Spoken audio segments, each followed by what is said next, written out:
welcome to the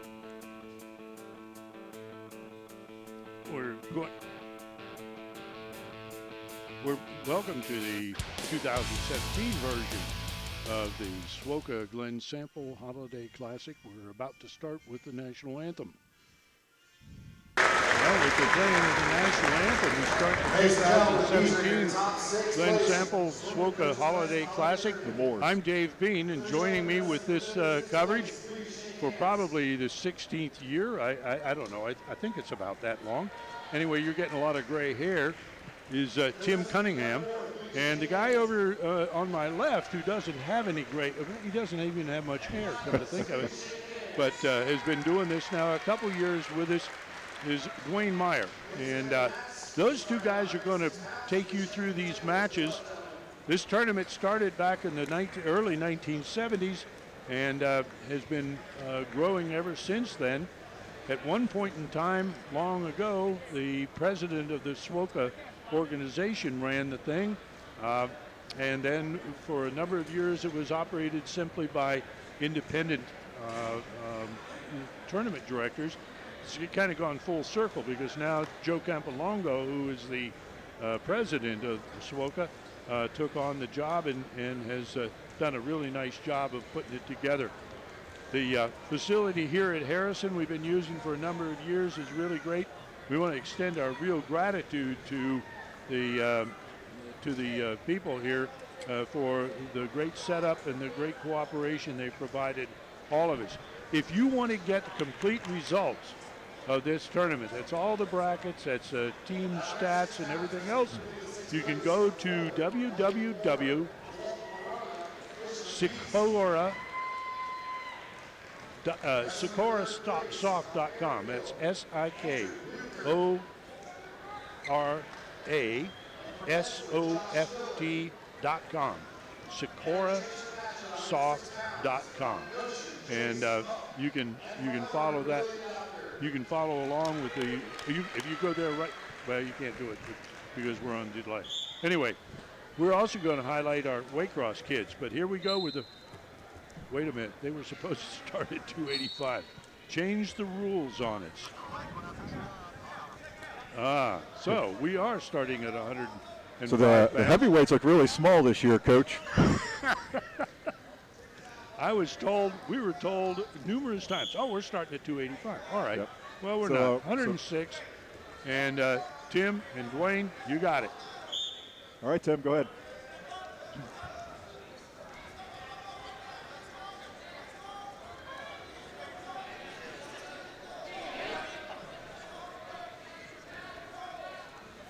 Yeah, I'm not hearing him either here.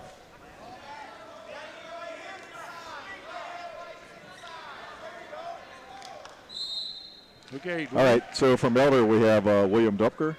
He's a sophomore. Last year he finished second at the SWOWCA, and he was third in the league, and he was a district qualifier. So William's got a 4.0 GPA, and his hobbies are he wants to be a professional disc golfer. This is one of those weights where we had a state champion back in the 70s. Rick Pearson from Mount Healthy took the tournament in 1973. That was up in Cleveland, actually. And then the most recent 106-pound, well, he's actually 103 then, was Willie Weinberg with his first of 4 tournament championships in 1991. None since then. So we're looking for somebody to step up and reclaim the gold for the southwestern part of the state. All right, so right now we got Dupker with a 2-0 lead. A nice takedown, riding the cross wrist, working hard for that Granby tilt right now. Yeah, we're having a little bit of audio difficulty here, Dwayne, so if you kind of hang, yeah, we got a bad He's working hard on that tilt. Like. I'm surprised we're not seeing a stall call in the Goshen wrestler right now. He's bellying down hard.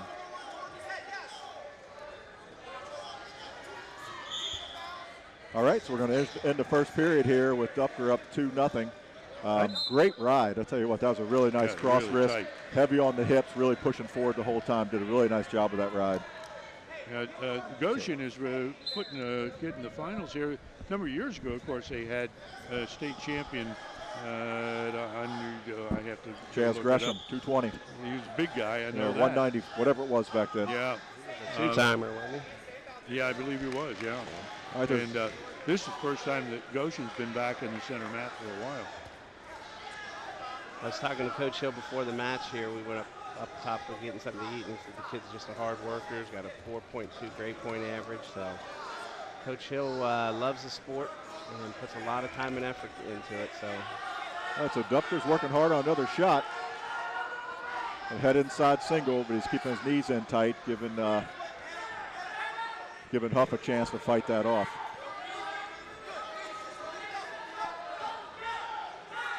Dupker's got pretty good. All he's got to do is pop his head. Hip down on the mat. That's tough to he's wrestle. He's got his head on the side now, so he'll step over and get his 2 right there. All right, this will be 2 now. And he's unlocked those hands. There we go. He did. Nicely done. I thought they missed the locking hands. Huff's not in the best spot right there. He's wanting that switch, but before you're in dangerous position to be fighting from that spot.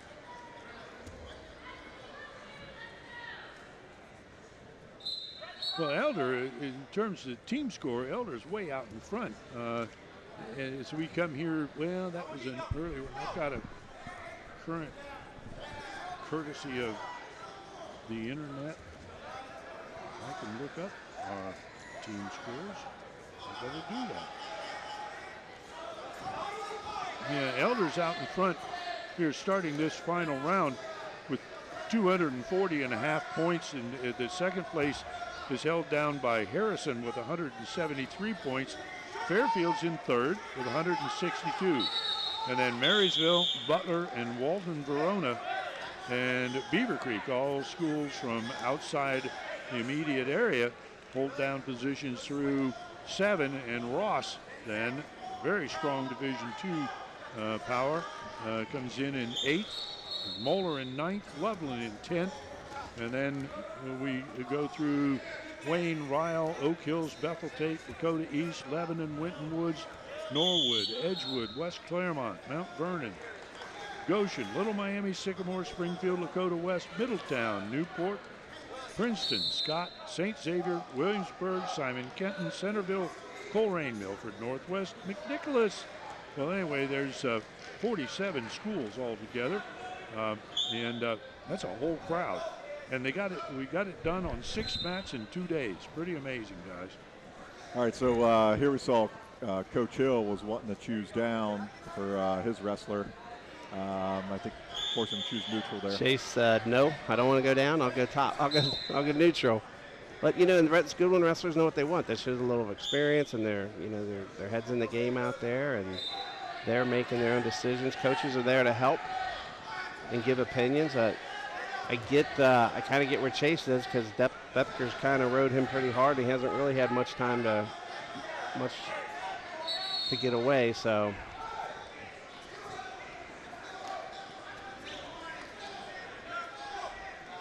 last year this tournament was won by Zach Shope from Fairfield, and he went on and finished second in the state at 106 pounds. And Lucas Bird from LaSalle won the tournament and took third at the state tournament last year. Both of them should be back this year, but LaSalle, which was originally entered in the tournament, withdrew at the last minute and is competing in another tournament. I believe it's in Indiana or Illinois. Dwayne, I watched this match here, and I think Dupker just seems a little bit stronger at this point. And yep, it looks like Dupker's slowed down a bunch here. I don't know if he's content with the lead. He just was a battle underneath, but that's not a good spot to be. I mean, you're only up 5. You've got a stall warning. I mean, I wouldn't be surprised to see him get hit for stalling here again. He's not trying to score.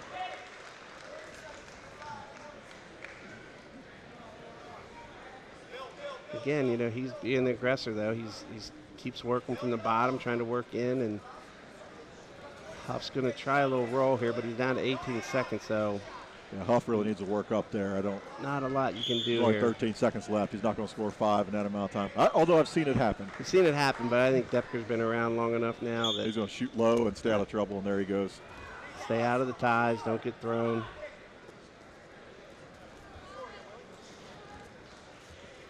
It's a good effort, though, for Huff from Goshen. Like David said, we haven't seen Goshen wrestlers here in a while. Make the finals here as a sophomore, pretty impressive. A pretty good match. Started out on fire. I really thought we were going to see some turns the way Dupker started out, but he's a SWOWCA champ, so he can chalk that up, and that's a nice start as a sophomore. Well, that's another one. It comes off the match with a first place finish for the Panthers, and they're really dominating this year.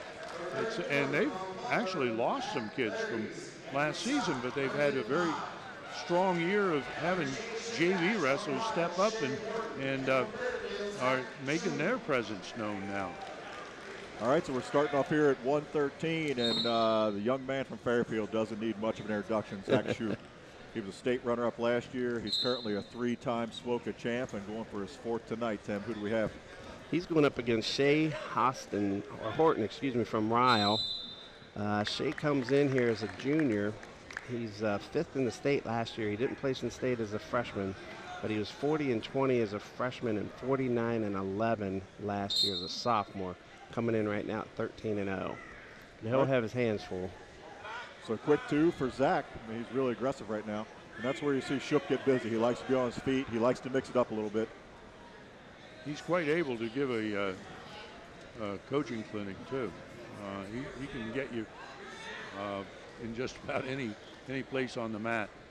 The last time that we had a state champion from this weight class, and actually it was in I don't think it was I think it was 112 then, was from Lakota West, Bo Torres, in 2007.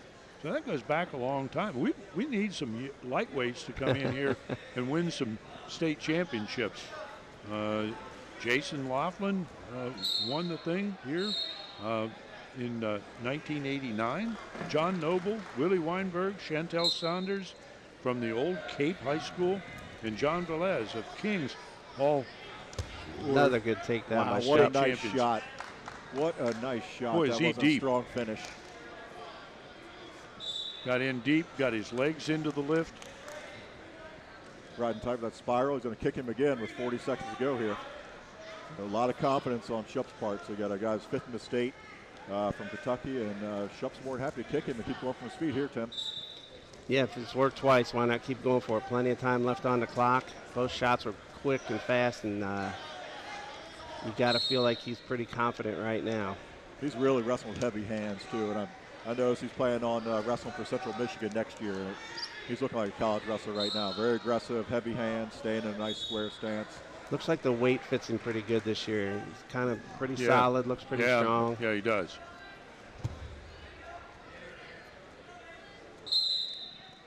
I was talking to the assistant coach from Ryle earlier, and they're very high on Horton.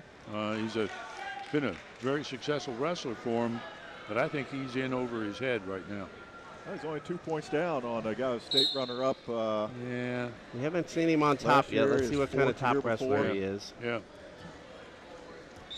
If he can hold him down and break him down, then he might have a shot. But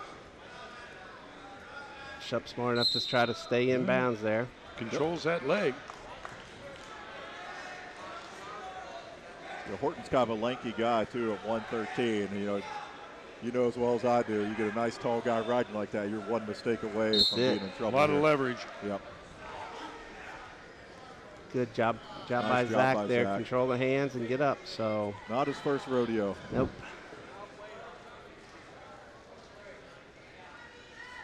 I tell you, Ryle's really got a strong program cooking in Kentucky. I remember back when we were doing the junior high at Moeller, they would come up and work with us, had some really good kids. Johnny Myman, I think, was there. Real good kid back then, and they just keep getting better and better. And they have one of the guys that coaches for Ryle's big-time NCAA wrestler as well, right?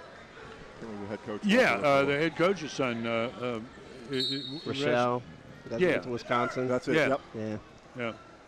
Yeah, he's really helped that program a lot. Well, he hung on to that leg and took it all the way down the mat and finished that single. Really, Nice dump finish. really nice finish. Took away the leverage right there. He got inside the long levers and scored the takedown. So Moves out to a 7-2 now. lead.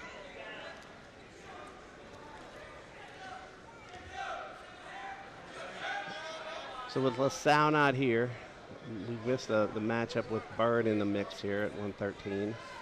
So it'll always be Bird and Shup like it's been the last 3 or 4 years. So Yeah, and I really wish they'd have come. I mean, them and Mason both. I mean, I understand the need to get some more exposure, wrestle around, but I think you hurt the sport locally when you don't have your best team show up and compete at this tournament. And I was reading through the history of it too, and I understand Moeller travels a lot. Elder's starting to travel more. Elder and Moeller have never missed this tournament. They're here every year, and every year they put the guys on the podium in Columbus. And they compete at Ironman, they compete at Powerade. There's no reason that the other two schools can't do the same. And I'm not knocking them for it. It's a preference for them, and if it works for them, that's fine. But I think overall, you look at the stands, and they're not as full as they should be. And you bring LaSalle and Mason in, and you have 4 of the top 10 teams in the state in this room. You got something cooking. no, I agree with you. You know, every coach has to do his own thing, so you can't really, you can't fault the coach for doing what he thinks is best for the program. But you do kind of, LaSalle brings a lot of wrestlers to this tournament if they're here. Mason brings some good kids, so, but you will see the matchups down the road at districts and sectionals and that. But yeah, it's a good barometer for beginning of the year to see where everybody's at if they're all in the room. Well, but and two, there would be a thing. Getting even idea would be there too. there you go. That's a lovely Jump right takedown. to his back. Great He had finish, that arm, the far arm control all the way through the takedown. That's an important thing. LaSalle ended up second in this tournament. LaSalle was second in this tournament last year, behind Elder, and you would think that they would be anxious to come back to be able to, settle the score here at home. And their coach retired, and yeah, the new that's coach true. came in that has New always coach, traveled yeah, and that's right. was at Mason. Yeah, I did hear from Coach Root, and he did say he didn't know they were coming and went ahead and made some other plans, and that's where that fell out. But hopefully they'll be here next year. I'd like to see Mason come back. I just, as a fan of the sport, I love to see everybody in one room together here locally and just let them go at it. And then the thing I really like about early in the year, you wrestle each other. It's December. You got 3 more months. You're going to see each other again at the state finals, and let it roll and let it shake out where it may. It's good for the fans. Well, Zach here is Wow, not happy. those He's are up some heavy 11-5, hands but he's he's not working with now. happy here. He's still He pretty is aggressive on his really feet, wearing him working down the with those head. heavy hands.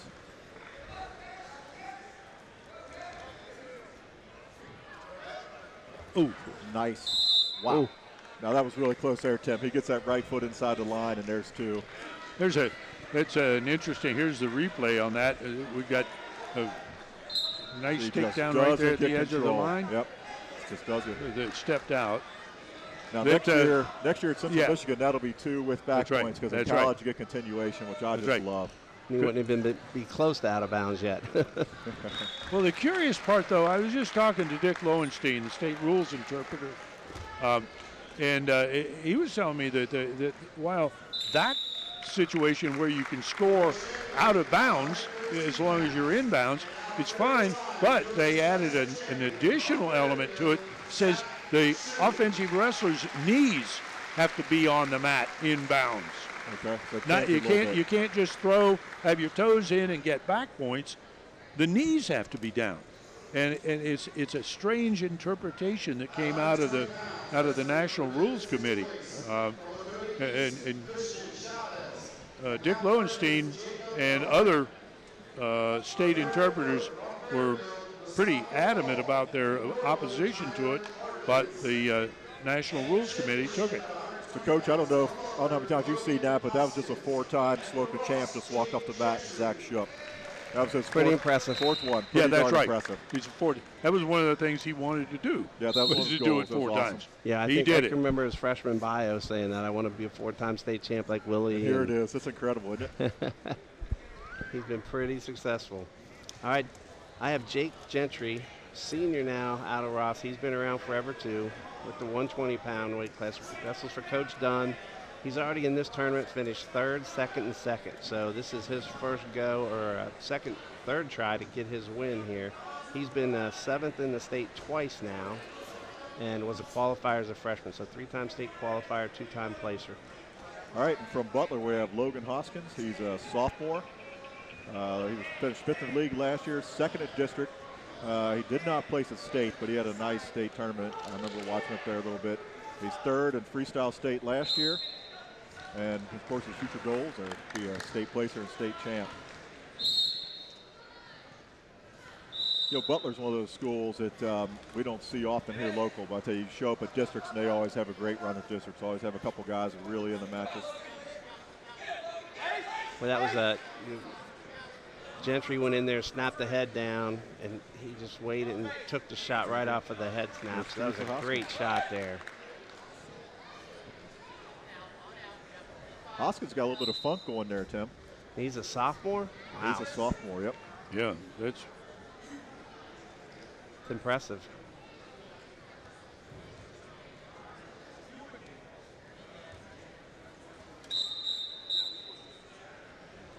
as far as state champions, this has been a very successful weight class over the years.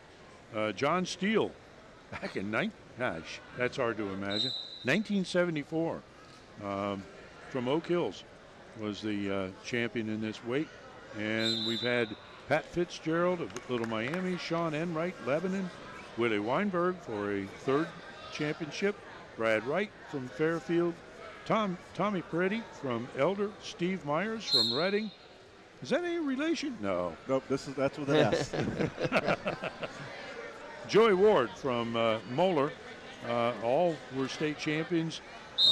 Joey won it in 2011, and so now we need to have somebody come through here, and one of these guys, maybe they'll find their way through it. You know, I don't think Ward won this tournament that year either. I think Ward lost to the Milford kid, or it wasn't Milford. I don't know. The guy he lost to a couple times that year, I think.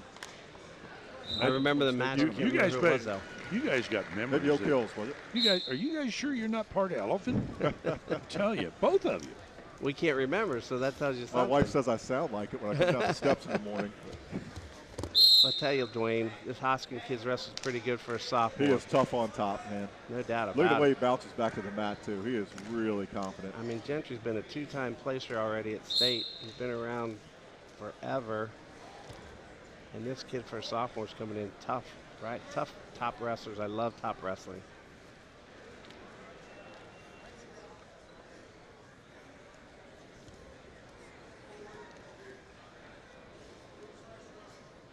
Got bar and a half. He's running that arm bar tight. Butler's standing in fifth place in the tournament at this point. They're right behind Marysville, and well, they and Marysville are behind Fairfield by some, actually 20 points. So this one win isn't going to move them up the ladder, but probably a good bit of those points that they've earned have come from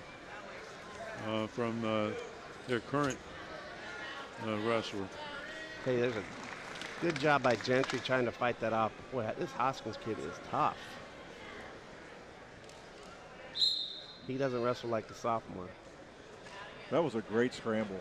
Absolutely great scramble, Tim. I mean, I thought Gentry had him, or I thought Hoskins had him. Gentry kept just working. I thought he got himself out of bounds, was going to get out of a jam, and Hoskins just did not give up. He just hit 4 or 5 different finishes till he finally came. Well, he really rides a close ride, doesn't he? His hips. Now there he actually let his hips. Though. Oh, he's got his legs. The way Hoskins is wrestling, I can see near fall coming out. He's down on a hip. He's just open for a stalemate. Hoskins that leg. He's going to get near fall out of it. He's looking at the referee, open for. He's going to get 2 now. Gentry get his hips up. It's 2. If Hoskins gets the elevation on that foot, it's going to be 2 near fall. I think you're going to see a stalemate here. They got 17 seconds Here come the near left. fall. I tell you, Gentry's battling, but boy, this Hoskins just doesn't give an inch, does he? Got 3 seconds left. He'll hold on. Take a 4-1 lead into the third What a period. couple of great scrambles there. Yeah, really. I missed something that was pretty important back there at 113 pounds. One of our Waycross kids from Winton Woods, Darius Lovett, ended up in wrestling for 5th, and I don't know what happened. I'll have to look that up. But Darius Lovett was in wrestling for 5th place from Winton Woods. Hey, Dwayne, is this you got his sheet? Did he go to state last year? How did he do? What was his record? And Lovett? No, Hoskins. Oh, Hoskins. Tough Yeah, kid. so last year, as I mentioned earlier, Tim, Hoskins was second districts, did not place a state. As a freshman, though. As a freshman. I remember Hoskins from junior high, too. He was a little bit of a journeyman I'd seen with some different teams wrestling around when I was running ECCW.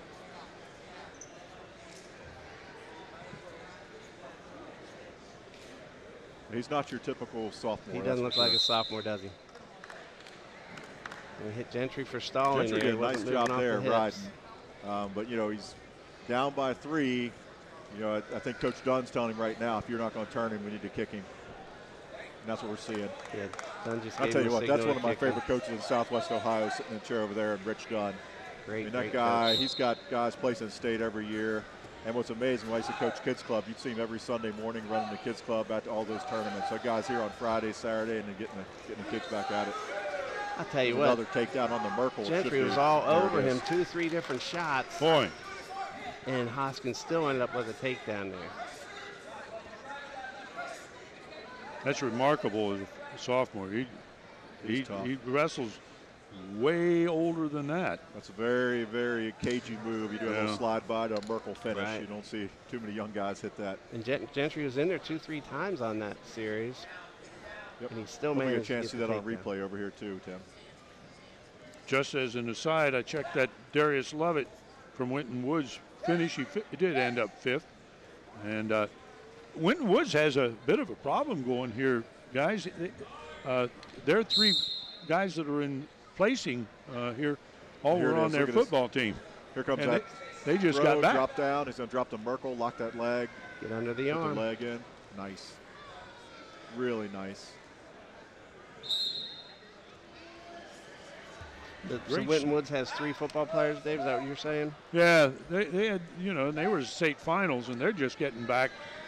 They probably are suffering some soreness from the change in sport, so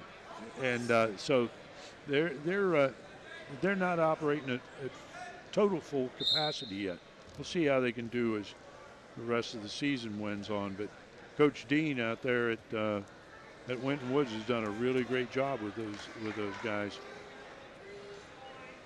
I'll tell you, there's Hoskins just All right. doesn't give an inch, does he?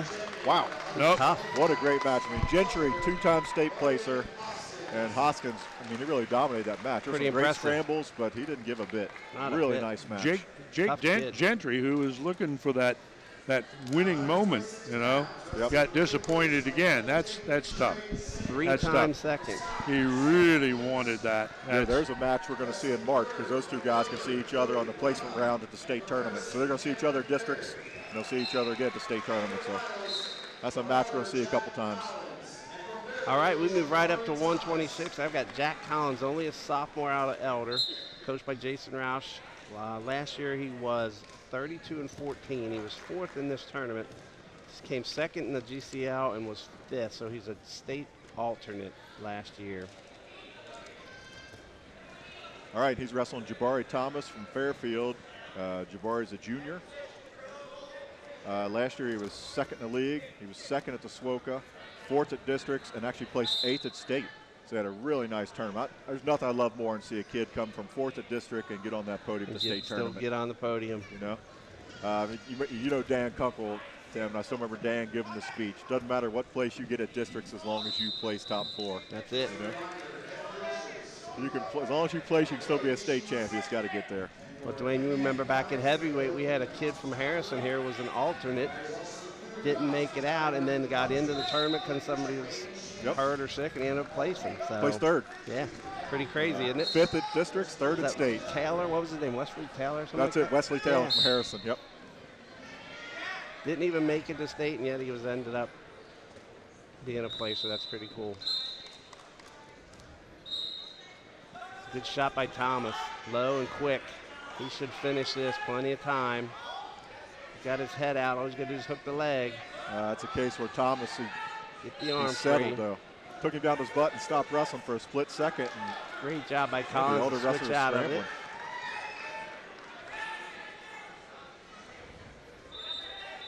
The battle. What a scramble. Collins is in bad shape, but he won't give up. Now he's going to give it up.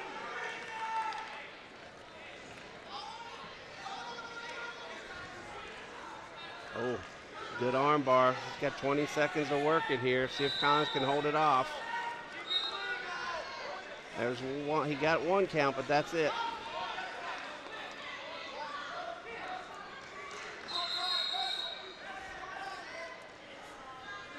That's amazing. We're all expecting 5-0 and it's 2-1. Yeah, you think Wow. you got him turned. Collins did a great 5 job. seconds left. Look how nice he finishes here. Blast through, Step up. and right there. Thomas hurt himself. He stopped on his hips, Yep, just he squared sure off did. right away. And Collins looks like a pretty good scrambler here, so he's not going to give up anything.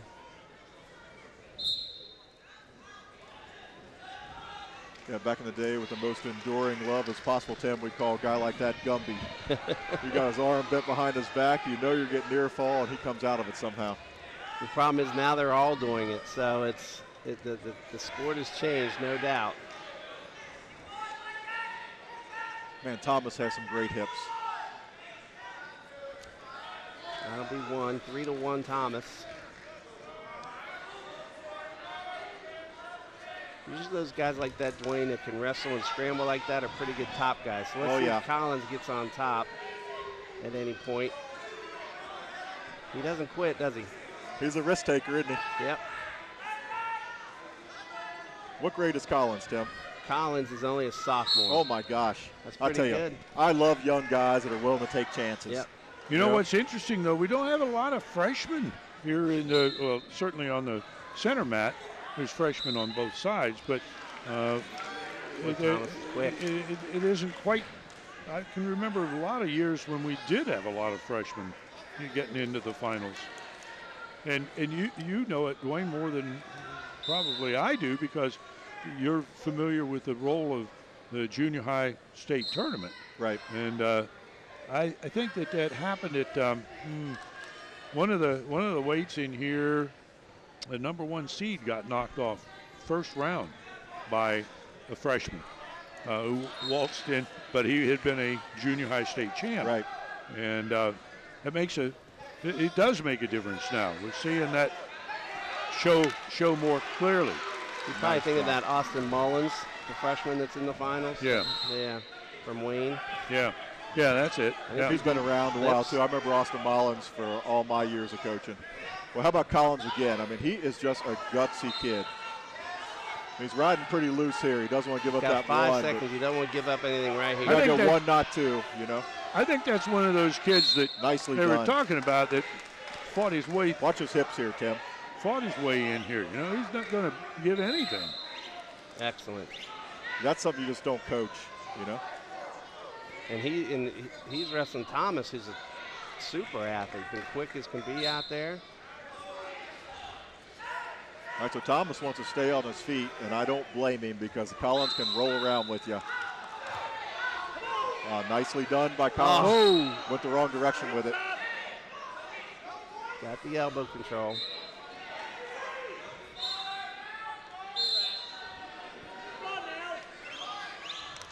Nice job here. He looks like Collins going to have him. Kind of goes the wrong direction with this. Tries to go inside triple, his head on the wrong side. Thomas goes back to what worked the first time. Just a nice, low, deep shot. Yeah, that's a takedown. Yeah. That's the second or third time that Thomas has shot off the whistle. Collins that's a sophomore mistake. You got to stay ready. You got to be ready before the whistle. Right back to the arm bar. We almost turned him at the end of the first here with this. What's going on with the wrist trap on the far side? Have you got anything over there? Or watch out. Oh. Potentially dangerous Collins on has the the way trick over. shoulder going. Yeah. Thomas, again, coach said, go on your feet, see if he shoots right off the whistle here. It's just a if Collins 2-point. stays ready this time. There he did. It's just a 2-point match here. Minute and 6 seconds left. Oh, nice ankle pick. But great shot. Great job by Thomas. Wow, I don't know about that. He That was gave awful him quick. 2. There's 2 now, though. I thought that was a little quick when they were on their feet, but he ended up getting it anyway. You're supposed to have your weight on your hand to get that call. Thomas wants to stay on his feet. Not sure. I wouldn't have tried to ride him as long as I could there. All right, see if Collins can finish. This is Waycross Community Media's coverage of the 2017 SWOCA Glen Sample Holiday Classic. Thomas is right where he wants to be, just watching the clock roll. I'll tell you what, Coach Roush has done a great job with his elder program. I mean, Dick's always had the great wrestlers there. Coach McCoy's always had it, but the change I've seen with Coach Roush is these young guys are just feisty. Yep. I mean, he still has the great guys in the lineup, but he gets these young guys that just have no quit in them. Great Wow. fireman right Nice there. fireman. That's just Collins being a little over aggressive there and got caught, you know. That's 4 takedowns for Thomas, so that's pretty dominant. Yep. You know, Thomas reminds me a bit of watching old Sid Jones wrestle there, Tim. Yeah. We've talked Same about style. this also. Nice fireman's carry. Yep. We've talked about this. Having the takedowns is one thing, but we have got to learn to wrestle on the mat in Columbus. Yep. Because we have given up too dang many good placements because we couldn't ride out when we needed to. We're going to go right up to 132 here, Dwayne. I've got a Jordan Ward, only a junior, 132 for Moeller wrestling for Coach Lindsay. 7th in the state as a sophomore, state qualifier as a freshman, and coming in 12-0 already. All right, and from Walton Verona, we have Ryan Moore. He's a senior.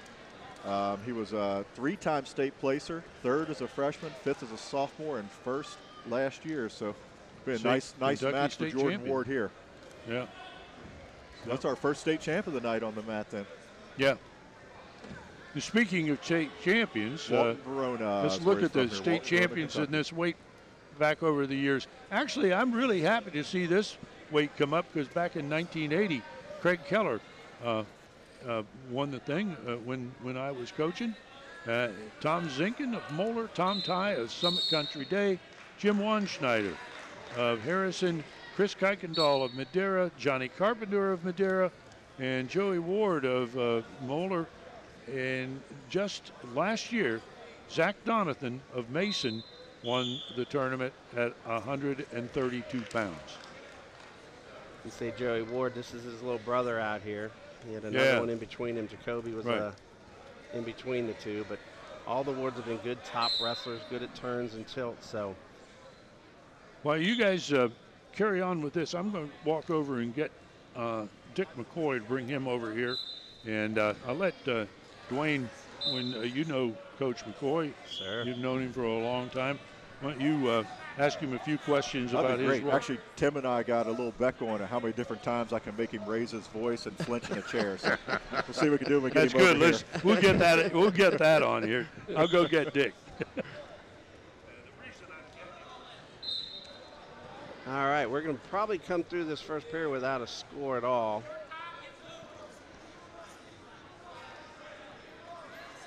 Down to the last 10 seconds.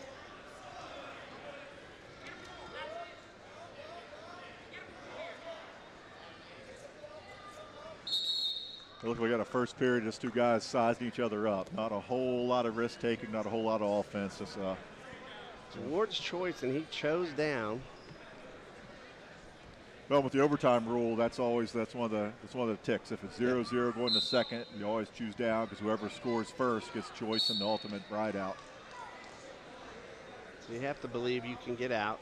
There's no point in even being on a mat. So Ward will try, like you said, get that 1 point just in case we go overtime.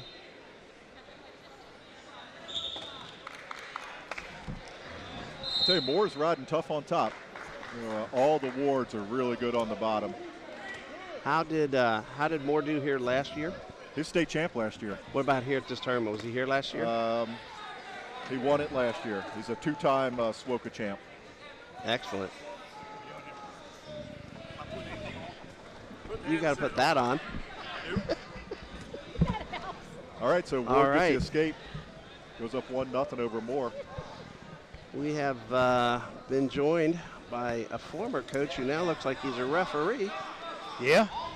Dick McCoy, Elder wrestling coach for how many years, Coach? At Elder for 32, coaching for 40 plus. Yeah, now I put the stripes on. So what's the change? Which side do you like being on? You like being in the chair or on the mat? Being with the stripes is good. What's the funny thing is people don't know about me that I had gotten my license right out of high school in 1973. So I was an official for 10 years prior to taking over the head coaching job at Elder. So what you're saying is those years you were at Elder, you knew the things you were doing you shouldn't have been doing to the refs. That's what you're telling us. Correct. Correct, Wayne. Let alone what things you did to me and the other guys in the other corner. Right. But You're I don't worry about admitting that. You're admitting to that? Sure. Now, not in the court of law, but right now. So all right, tell us, Ward's Coach, up 3-1 here. what do you miss most about coaching? I mean, I think I think any coach worth his weight in salt would be remiss for not saying that the thing you miss the most about coaching is the relationships you build with, the young man you coach. So, sure. I mean, winning and losing is always fun. It's the sport. But, when you get kids coming back and kids sending you emails and kids sending you letters and you see them in Kroger's, and they talk about their remember days. you. Yeah. Yeah, it's Those great. are the things that are good. That's what you miss. I don't miss all day in the gym sitting in a chair screaming and yelling. I don't miss the weekday grind. I don't miss that. Well, it seems like he turned it over to pretty good hands. Coach Roush seems to be doing a fantastic job there. Yeah. Winning this tournament. He's a great coach. He's got great technique. We tried to get him actually hired on my last year at Elder as an assistant, but he didn't get the math job, and so he didn't leave Glenesti for an assistant coaching job. But, yeah, that was a good hire for Elder. And actually, he is an outstanding educator. So they didn't just get a great wrestling coach, they got a great educator. And one of the things I was pointing out to Tim earlier, Coach, is the difference I see with Coach Roush, when he does those young guys. He has those young guys just have no quit in them ever. They are just feisty. Yeah.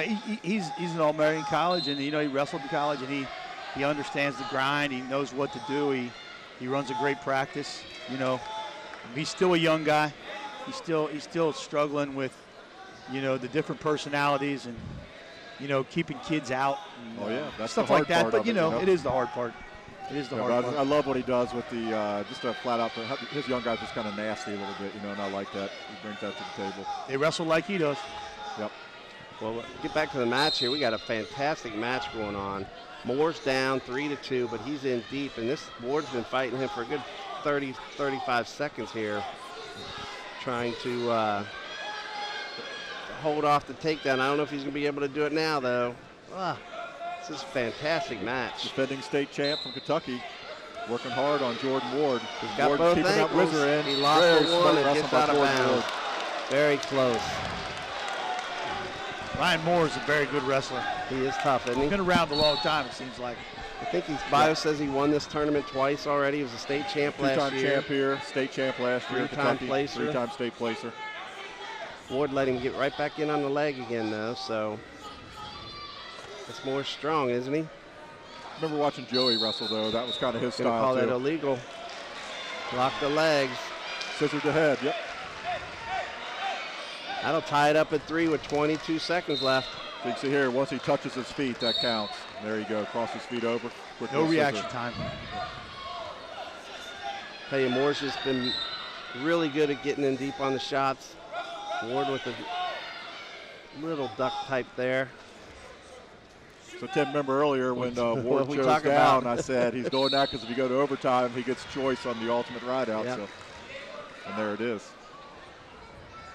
We got 3 seconds in that. We got more blood on the elbow. They're just trying to throw a quick piece of tape around it because Moore doesn't want anything to do with stopping right now. He's he's wanting to go. Ward sporting the North Carolina headgear there from his brother. All right, Coach. Gentlemen, thanks it was so a much for pleasure. joining us, man. It was What's great. that? It's always great seeing you, brother. Always, Dwayne. We got history, All my right. man. You A can little hang bit, him up don't and we? become an announcer next in your long storied career. Yeah, that would probably be a no. I'm Dick, good I with was the trying to stripes. tried to get him put on the screen. So for those who don't know, the first year Coach McCoy got Coach of the Year. I got Wrestler of the Year, and we were featured together when I was 17, and Dick was probably only 20, 21 at the time. I was probably about 24, 25. I was a little older than that, Dwayne. We go back a Thanks, little ways, though. don't we? Yes, we do, sir. Coach. Yes, we do. We'll see you soon. Take care. Thanks, Dick. fellas. Always a pleasure. It's always great to see you. Good seeing you. All right, Tim, we're heading OT. Just like we called it, Dwayne. Two guys, you got a state champ and two-time placer. You know this is So going to be a it's, battle all the way through. So for those who don't know, it's 1 minute, first takedown wins. If we go into if there's no score in this period, then we go to 2 more periods and 30 seconds of top-bottom. And then the ugly one. Ward's going to look for a stalemate here, I think. So Moore needs to work Keep that left head arm out around locked the waist. in there. He's in good shape now. He's just got to. Ward's got to keep that head pinched in there. Ward's got to be careful not to touch those feet again. Right. I wouldn't unlock my hands. I think I'd try to get the stalemate. And Moore is doing a Moore's nice doing job a with great that. job there. He's got 10 seconds to hold off. He's gonna not get going to there. do it. There's 2. That should be 2. Ward trying to come out. That'll do That's it. 2. What a great match. Fantastic. What a great match. That was a really good match. Fantastic wrestling. All the way through. 2 guys putting it all out there. That's the way you get people involved in this sport. You see matches like that. Those guys are they'd be wrestling tomorrow if they just. That's 2 hang around, Division right? I college wrestlers right there. Yeah, Solid I agree. kids. Yeah. All right, let's bump up to 138. I'm going to have Gavin Bell, only a sophomore out of Beaver Creek, coached by Gary Wise, freshman. He was says he was a state qualifier, but that's about all he put. He's a 3.9 GPA. All right, and then for Princeton, we have Fuqua, Jovan. Fuqua. He's a senior. He was 4th at districts, sophomore and junior year. And Tim, one of the things I mentioned earlier is Moore is actually heading to Cornell next year to wrestle in college. Really? Yep. So they got a great wrestling That's program, and a obviously he's big-time got some program. nice academics too. That Yeah, is it. absolutely. Yeah, it's one of those places where they proved that that wrestlers aren't a bunch of knotheads. They bring in, and that's a private school. That's not a place that gives away a whole bunch of scholarships and stuff. That you got to really want to go to Cornell, and it's a wonderful environment, no doubt of that. It's kind of interesting. We just had Dick McCoy here talking to him, and the head coach here at Beaver Creek, Gary Wise, is also an inductee this year in the U.S. National Wrestling Hall of Fame in the Ohio chapter, and they both were acknowledged for lifetime accomplishments in the sport, and both well-deserved and well-earned. I hope to be able to get Coach Wise off over here for a minute to talk with us a little bit later. Nice job with the Wizard fighting. Oh, there's a nice finish. Boy, how quick was that shot? Yeah, he worked hard. That was fast. Nice job dragging his toes, finishing that tight. So here you can see he's fighting with the Wizard, trying to defend that shot. He lets go of the Wizard right as he thinks he's heading out of bounds. Keeps Did both a nice feet job in. He lets go of the circling Wizard. the There's back. a 2. Excellent. You know, it's funny, Tim, I'm sitting here looking at Javon, and I'm like, that doesn't look like him. But I look back, no wonder he was 106, 126. Here he is at 6 foot Grown 1, up a little bit. 138. He looks a little bit different now. Yeah. Not Back the baby-faced kid. Back in 1978, Chris Coffing was the first to win a championship at this weight. Joey Calhoun from Bethel Tate took it in 91. Tom Ty at a different school won in 94. Matt McIntyre won the first of his championships in 2001. Chris Sita from Reading in 2009. Robert Shepard from Mason. And actually, yeah, that's it for state champions. So we're due for a champion to come out of here sometime also. This is one of the places where I like watching Beaver Creek wrestle. They are tough on top. They're very aggressive on top. They still run the crossface. They'll throw the boots in. You know, Coach, you talked earlier about mat wrestling. I'll tell you what, if you want to wrestle in college, you better learn how to wrestle on the mat. I thought he might have had one there. Yeah. That was close. I thought he got out. Tim, what grade is Bell? Bell was only a sophomore. Yeah, he looks like a baby in the face. He doesn't wrestle like it, though, does he? Look how good he is on top. He's solid, holding on. Kids start young now, Dwayne, don't they? They come in even if they're sophomores. They've been around for 15 years, it seems like. I love the aggression. I love when those guys are confident out there. And yet, you know, that's an important thing. That's an important learning tool also, because sometimes I think we oversell the importance of starting out early, because I think it discourages guys later on who say, hey, you know, maybe I ought to take a shot at it. And somebody said, well, you didn't start wrestling when you were in the, you know, 6 years old or 4 years old or something. You know, you're never going to be any good. And yet, you can look around. I'm sure you can find kids at Elder that didn't start that early, or at Winton Woods, or in a lot of these schools.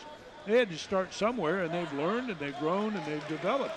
And so if you're a young guy out there watching this cable cast, thinking, yeah, maybe I'd like to try that, don't let the idea that you haven't done it before discourage you. Get on out there, and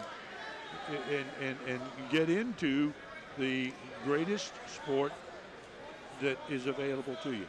So one of my best friends, he's got a son that plays football here at Harrison. Defensive lineman, his name's Austin Campton. So he actually wrestled for me when he was in maybe first grade, something like that. Wrestled a year at Moeller, didn't like it. He's a senior now. He actually came out for the wrestling team this year, his senior year, and he's right on the cusp of breaking the lineup. They're trying to get him down the weight a little bit, so he cut down from 220. Wrestled 95 to Sycamore Invitational last weekend, placed top 4. So he's really enjoying it, you know. So especially for bigger kids. Those bigger kids, you come in the lineup. If you're athletic, you can make a dent, you know. Yeah. All right, well, we're starting the third period here. They got to fix the clock over there. It's not ready to go, so. Tim, we got ourselves a match here. That's a nice takedown by Bell to get within 1. You know, he gets an escape here. We got a tie match, and there Tied it is. Up. Love the young kids that don't seem to have any panic on their face. They just stay in control. That's what Bell looks like. He doesn't look like he's, you know, being down 3-0 real quick. Doesn't seem to faze him. He's just staying in the match. Watching Buckler's feet there. Really keeping an eye on him, setting it up. So he keeps crossing his feet. He's catching it. Ty Robbins is one of the real guys that makes me very proud of the people in this sport. He has put himself into working with the Princeton kids for, I don't know how many years it is now. It's a long time. He was working under Moody for quite a while there before he took over. Yeah, it's true, yeah. And he has put his soul into this sport. And what he's done, to me, is a remarkable thing. It's easy. Well, it's not easy to be on the top, but it's so hard when you're constantly having to pressure to gain the level you want to see achieved. Ty really gets the mental aspect of it. He's a great mental coach. Ty's just a wonderful human being. I respect the daylights out of him.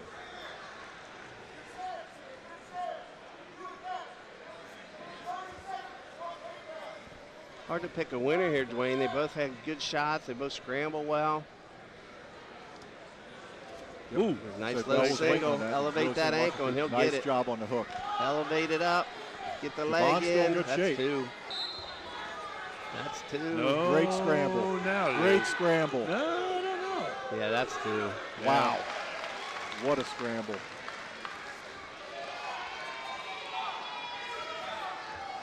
I don't know why he's trying to turn him there. You shouldn't be taking that chance. I think he actually looked at the coach. So here we are on the Coach replay, Wise told him Tim. to do it. Scramble coming up. I Just a saw great that. low single. Yeah. Elevate that ankle up. Yeah. Yeah. Right there, I thought he pulled his arm out, but I think once he gets this leg in on the other side, I think that's 2. So right there, I'm probably giving him 2.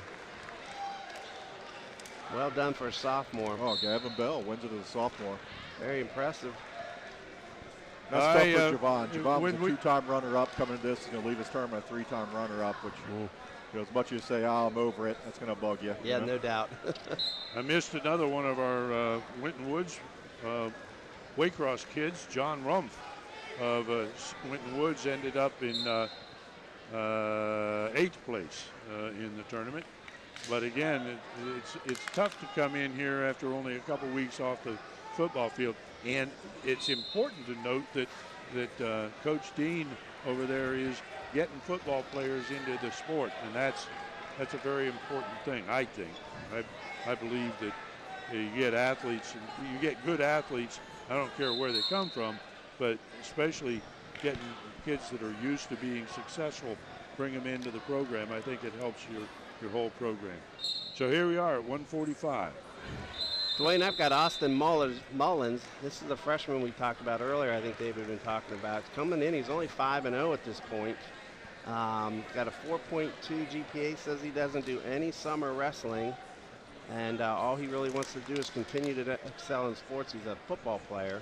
So you know the program that Dayton Wayne has. So he probably goes back and forth between football and wrestling and loves them both. Yeah, Mullins has been around for a while, Tim. I remember him when I was coaching ECCW. I'd see him at different tournaments. But he's going up against Luke Shirley. Shirley's a junior. He's a 3-time district qualifier. And what I remember most about Luke Shirley, I think he got the most pens award here as a freshman. I think it was, Coach. He losing a bunch of matches, worked his way back, and came back and got some big pens. So should be interesting to watch here. Looks like we're just waiting on the third. I don't know if that's 3rd or 4th or 5th or 6th. They're probably the Actually, I third may or be fourth thinking touch. about his brother. I know there's another Shirley that was in the mix. It's a couple Shirleys from Harrison. Yeah. Maybe a I heavier believe one. anything you tell me because, like I say, Well, then you guys listen are to this. both elephants. You guys. Yeah. The 145 pound. This is a big. There are a lot of Southwest kids that have been in there. Chris Coughing in '79 won it at 145 pounds. In '79, Steve Hansen of Loveland, Tom Zinkin of Moeller, Omar Scruggs of Sycamore, Mike Wayhoff from Fairfield, Joe Zinkin from Moeller, Matt McIntyre, that's his second one, from Lakota West, and his coach was Scott Fetzer, who we saw inducted to the Southwestern Hall of Fame, Zach Flake of Lakota West, Pat Lanham of Middletown Madison, and the current head coach at Moeller, Jermaine Lindsay, won it in 2007. That's 10 years ago. I wonder if Jermaine realizes how long that actually is. Guys, what we're watching right now is 138 for 3rd and 4th Bernhardt place. from Harrison. Yeah, Bernhardt and Klassner from Elder. So you got Looks like Elder Harrison first and second place going at it on that mat, Tim. it looks like Harrison's up 7-2 now. Bernhardt is up 7-2. Let's check. Yeah, Bernhardt's the green, so yeah, he's up 7-2. Minute left. Yeah, I've known the Bernhardt kid since he's probably about 7 or 8 years old. He's real good friends with the other kid from Harrison I spoke about earlier. He's just a tough kid.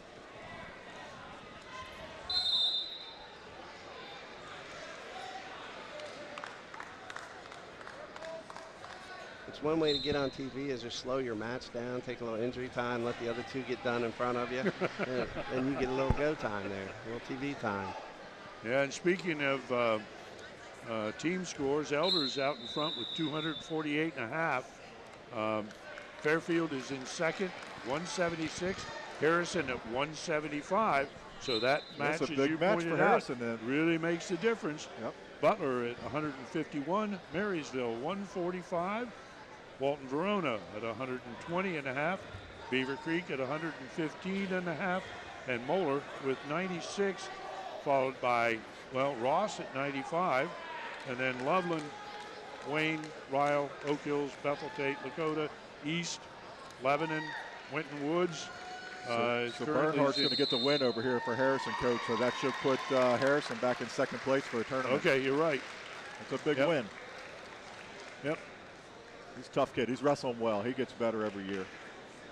And Winton Woods holds down 17th place, and that's really, really good. They brought, I think they brought 5 wrestlers, maybe 4, 4 or 5, and 3 of them are going to be on the podium tonight. That's good.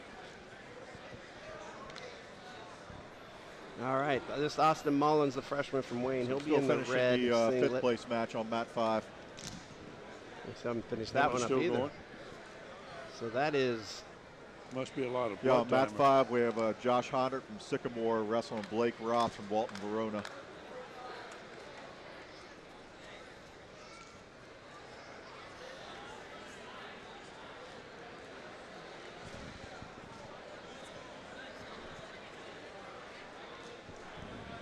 looks like it's 11-3 red. So we got So 9 Walton seconds left in Verona's the winning match that. on mat 5 for 5th, and it looks like the Walton Verona wrestler is going to put it away. He's up 11-3, I believe it is right now. It is, yeah, 11-3. So 11-3 with 9 seconds left on mat 5.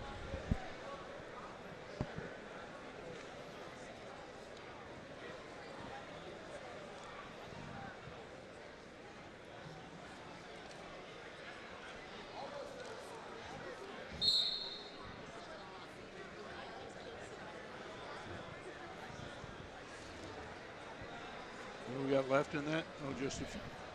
It's over with now. There it goes. It's done. 11-3.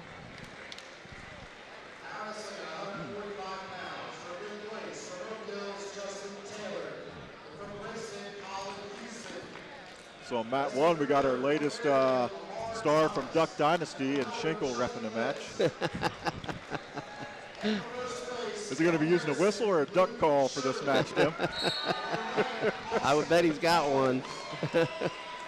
It's funny, I remember him when he wrestled in high school, you know, and you see a big long beard on him now, just cracks me up.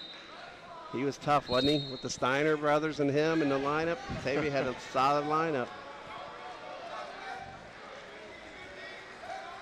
Boy, the freshman's right in there.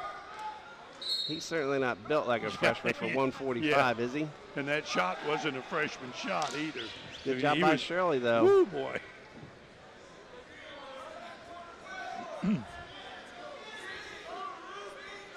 Looks like he's got a pretty nasty black eye going on under that mask, doesn't he? I didn't realize who it was, but I saw him up top when we, at the break, and it was brutal. So maybe he might be at a disadvantage wearing this mask for the first time. I Yeah. don't know how long he's had it, Right. but it's not an easy thing to adjust to. No.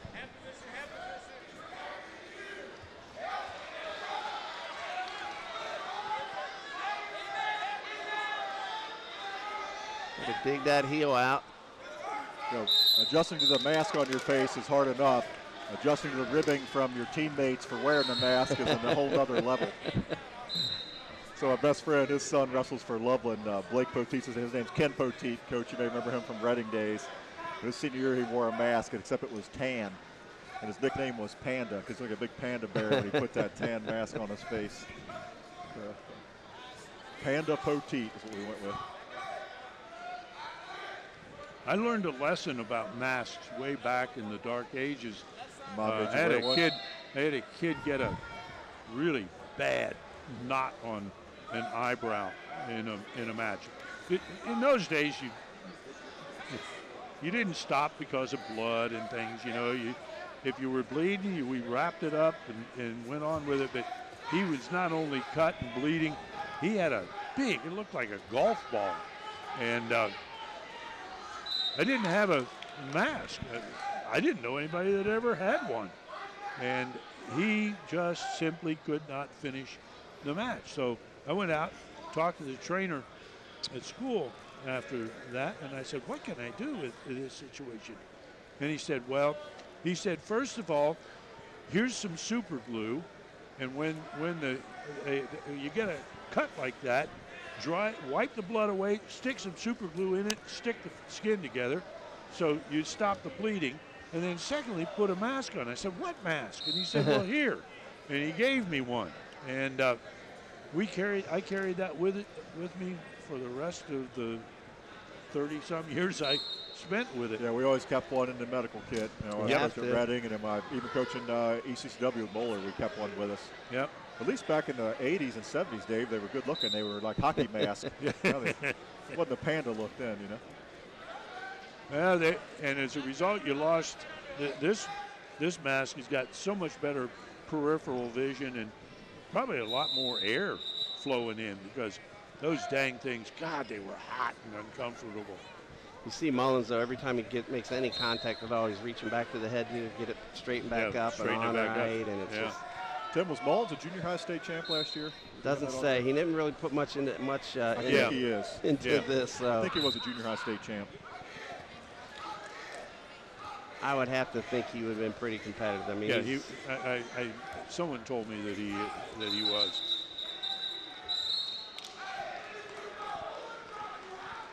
You know, the same time that I'm not sure whether it was that year or later. Do you remember a guy talking about wrestling from a disadvantaged position with the mask on? Nice work. Man, you know, tough. the National Wrestling Coaches Association inducted Matt Hamill to the National Hall of Fame as a person who was awarded the Medal of Courage. Matt was stone deaf and went on to be a highly successful wrestler, and then ended up in the mixed martial arts. And I think now is a personal trainer. But Matt was the guy when you went out of bounds and when the referee had to stop him on a whistle, you had to go in and physically stop Matt. Yeah, so when Matt Hamill was a kid, I was coaching varsity at Reading, and a good friend of mine off my team, Steve Myatt, was going up and helping out, doing some kids club stuff. He's actually coached Matt. He was going to Reading Hilltop at the time because they had a program there for deaf kids. Yeah. So Matt would come from Loveland to go to Reading. And then fast forward several years, I'm coaching at Moeller, and I bump into Matt Hamill, and he's trying to get on the Olympic team. You remember that? And he went up to Ohio State. I guess he gave Tommy Rollins a bit of a beat down. They tossed him out of the room. So Matt would call me, so I'd get the deaf relay on my answering machine, and I'd cringe because Matt would want me to go unlock Moeller and go live with him for 2 hours. Oh, goodness. And that was some entertainment. Oh, my God. I've never been beat so bad as going live with Matt Hamill, but it was a lot of fun. He hurt you every time he wrestled. I was holding practice up at Moeller on a Saturday because all the other teams were wrestling somewhere, and Matt came up and worked out. And he lifted me up, slammed me on my back, and I've never wrestled another kid since. He was a strong He kid. wrestled. Gosh. He wrestled for us at Finneytown in junior high, and I thought, honestly, I really thought, because I spent a good bit of time talking to him, I really thought we were going to keep him because we had that disadvantaged that special ed program that he was really benefiting from. But, man, he got caught on that. Wow. I don't think he'll get any backs out of it, That's a risk though. you don't take, you know. No back. No back. He got the 2, though. You shoot with that elbow out. Took a kind of a sloppy shot. 1. Oh, yeah. Wait a minute. They gave him 2? 2 and 2? That's the right call. Let's see that again. Look, he only goes 1 count here. Watch. 1. Yeah, and then he gets tapped, so. Yep, he got 2 count. It was a great call. This is the right thing to do. So you see Harrison coach go to the table, and he's not going to argue. He's just going to ask that the coaches talk to one another. Watch the replay again here. When the ref comes out. 1. And then he gets tapped. Yep. Yeah, and then he's tapped. So the other angle showed it a little better. Yeah. But he really only got 1 count. But there are refs that'll count in their head. So there's his 1 count. And he didn't get out, but, you know, other guys are doing it in their head, so. As a coach, the thing I'd always question is it one when your hand gets to the top of the swipe, or is it one when you start moving your hand? And if it's when you start moving your hand, giving him the back. From the replay, I think that was the right call. You know. Yeah, I think so too. And Chad doesn't have the advantage of seeing the replay, and that's okay. Yeah, but Chad did the right thing, right? He didn't argue it. He went to the table and said, hey, can you guys discuss it? Make sure you both agree. Yeah. That's why you put 2 refs out there. Well, this kid is clearly not wrestling like a freshman. My goodness. Who's that kid last year, the freshman from Kettering Fairmont? Like 45-pounder, wasn't it? Oh, yeah. Can't remember the name. Yep. But he kind of came in the same way here. It was at the district finals we had him. Yeah. And I could see the name. I just can't come up with it. He absolutely drummed whoever he had to, just broke him, kept going and going and going. Yeah, he was tough, and this kid reminds me a lot of him. He's making the right choice here. He's going to, I thought he was putting him up. He's going to use a freestyle start. Now he's bleeding. He's wanting injury time. He's wanting blood time. I tell you, this Shirley kid's tough, though. He's up, aggressive, getting to his feet. And just one bad move is taking him out of this match. Yeah, with about 5 seconds left when he tried to hit it. Yeah. You know, it's one thing to see a freshman go out and battle like this against a senior. It's another thing to see a freshman that he is beat up right now. I mean, he's got a black eye. His nose is swollen. Yeah. And he is going and going and going. He's up 5-0 right now. And this is what a great match. It's a gutsy Fred. That's another difference. Man, yeah, he's not built like a freshman.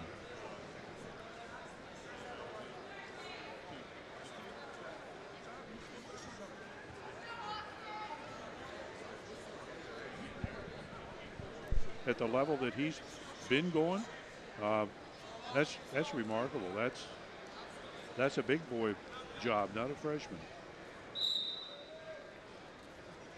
Like I said earlier, Shirley has no quit in him, so don't expect him to let up being down 5-0. He will just keep going for the big move here.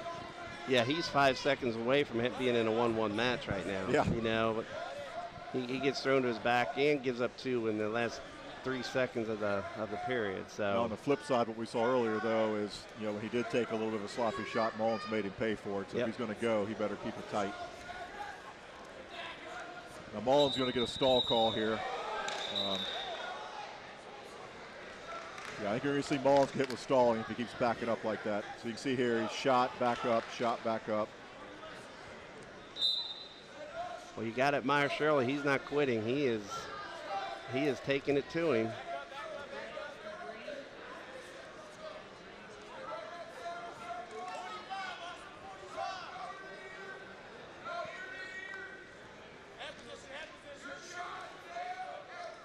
So you can hear the Wayne coach yelling, no ear to ear, no ear to ear, because he knows when you're locked up ear to ear, you can be thrown at any time, you know. He wants forehead on been forehead. known to throw. There's somebody here, some team I've noticed a couple times today, and it wasn't a Harrison wrestler, that we're using an inside trip really effectively, and Harrison used to use an inside trip. I saw him win a he state hit it championship out of bounds right here inside before trip. he hit it. Yeah.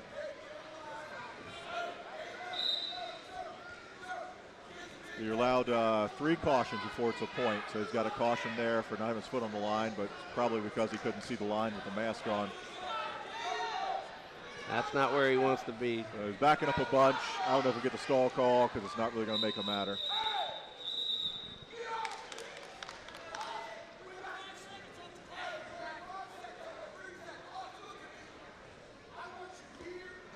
He's going to get hit here. What are they waiting on? The coach does not want to see him get thrown here. Yeah, they didn't start the clock right away. And the Wayne coach caught it and told the second, or I think he told Schinkel. So he's in good shape now. You can't get a 5-point move Just with only 3 seconds take a left. shot right off the whistle. That's his second caution, but I think any kind of low shot right off the whistle, and because even backing up like that. Yeah, you get him a point. I'd That's a rather see point. him just circle there.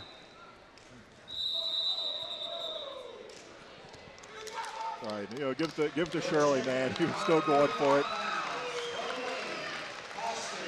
That's a pretty impressive job by a freshman. That's a good match. I mean, really, it was the one bad shot Shirley took, you know, gave up the 4 points. That was. I mean, that was with 5 seconds left in the second period there, or first period, I think. I mean, Tim Shirley doesn't take that sloppy shot there at the end of the second. We're going 1-0 into the third. Yep. I mean, that quick changed it all.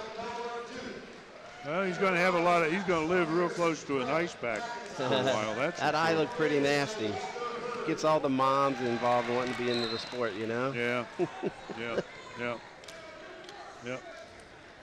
All right, I think we got a couple matches to finish here. 40, 50 seconds left We're in the rolling. other two, but I know they're going at 1:45. I've got Brett McIntosh, another Harrison wrestler. Like always, you see the back-to-back kids that get to work out together. Coach Chad Dennis, he is only a sophomore. He's 10-0 at this point. Doesn't look like he got freshman year. He's 38-11, second in this tournament. So he's been around himself. And on my side, we have Walker Hurd from Marysville. So I don't know if he's related. There's Elon Hurd, another really From good wrestler LaSalle. around, but I think he may be at LaSalle. Anyway, so Mr. Hurd is a league champ last year. He's a 2-time state qualifier. Was actually placed 7th at state last year. And Marysville's program has been very solid for years and years out of the Central District, which has really become it used to be that you really looked forward to a draw against Central District. And I don't know that there's any advantage to it anymore. Well, you've got Olentangy now, and you've Right. got Marysville. It gets tough in a hurry. Yep. And if you drop down into Division II, you've got DeSales, and or are they Division III? They may be. No, I'll tell I you, think you look they're at two. you look at Marysville, you look at Olentangy Liberty. I mean, those are two programs. I remember when we were doing a junior high that they were really pushing hard to build their junior high programs, and they're paying off right now. Yeah. They're solid. Both these schools are tough on the mat. Yeah, Columbus wrestling is pretty good at this point. Yes, it is. Yes, it is. There's a I guy have- up at Liberty by the name of Michael Zucker. Before they have their coach at Liberty they have now, he was really working hard to build that program up. And man, they've just done amazing things with it. I have two grandsons who went to Liberty. None of my, that's not quite true. But they neither of them wrestled, but they played on their soccer teams. You know, they ended up in state finals 4 times consecutively, and you know, were a real dominant force. And it was kind of the same thing happened there in Central Ohio. Well, once Central Ohio began to put together soccer programs, and you wanted to draw against the Central District, if possible, in soccer, if you went into the state semifinals, and it's not that advantage anymore. It's interesting how different areas of the state rise and fall. So for Harrison, you have a McIntosh, and I think Harrison probably leads the Southwest District in numbers of brothers on one team. Yeah. I think they had 3 Shirleys, 2 McIntoshes. Yeah. They've got a bunch of brothers on that team. Yeah. Actually, there was an article in the Enquirer about it last year, I believe, talking about all the brothers on that program. That could be. Could be, but that's a reality, that's for sure. Well, they put their names Chris on Baird, the their singlet, so coach. I guess you can afford to do that when you only need 3 or 4 names on the singlet. You're good to go. Chris Baird, the coach, he had 2. I think there's 1 left now, but he had 2 here last year. At 152 pounds back in 1973, Dave Schuler from Elder won the tournament. Actually, it was 155 then. Neil Nyer from LaSalle. God, could he throw a Granby? He's unscored upon going into district, wasn't he? Yeah. John Holman of Lebanon won it in '88. Josh Robbins from St. X took it the championship in 1990. Tim Kelly from Reading. There was a horse, and Joe Howe of Jake Howe from Blanchester took it in 2010. Oh, nice double. Finish it up. Does anybody teach a limp arm anymore? No, now they teach you to grab your ankle. Yeah, and just, true. And that They do kind of teach it, stops but what you're seeing now is the guys get the whizzer, they'll lock it up on their hip. It's really hard to limp arm out of it. Yeah, the way they defend the limp arm makes it really difficult, Coach. Yep. And I'm like you, I still like to teach you old school moves. But I look at that. palm up. I look at whizzers all the time and think, dang, I mean, that's their high leg and hip heist. I know I'm talking ancient stuff now, but there's still fundamentals in the sport. And I think part of it's the move to freestyle. I guess some of that comes about, but man. One of the moves you don't see too often more is the crossface series. Yeah. And it still works. It is still devastating. I remember when I was helping out Moeller, I taught Frank Becker the crossface series, and that crossface dump was his go-to move. He loved it. You just got to. It's a different style. Kids nowadays, though, they're just so strong and they're so experienced. They feel a crossface coming, and yeah, it's just everybody when they get something that they learn to defend it. So times change. Just kind of going back over McIntosh's bio, says he was a Fargo Cadet All-American last year, Greco and freestyle. So, yeah, he's been around. Only a sophomore, but he's another one of the young kids that's a stud. Well, here we go in the third period with a 1-point spread, if you can call that a spread.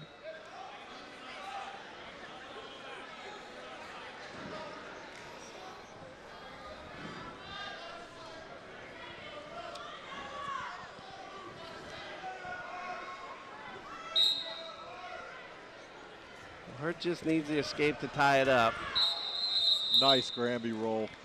And he rolled right through with it. Well, he stayed kept up his tight, hips tight. didn't let the hips Yep. up. Kept the hips tight, kept the little soft tap on, and roll with it. Nice. Look at that. That is so tight. That's really nicely done. Didn't give a quarter of an inch. So we saw there as the whistle on the other mat, both wrestlers jumped, so there's no caution. Take the clock back up a second or two. It's good to see Mark Schutte back on the mat as a referee.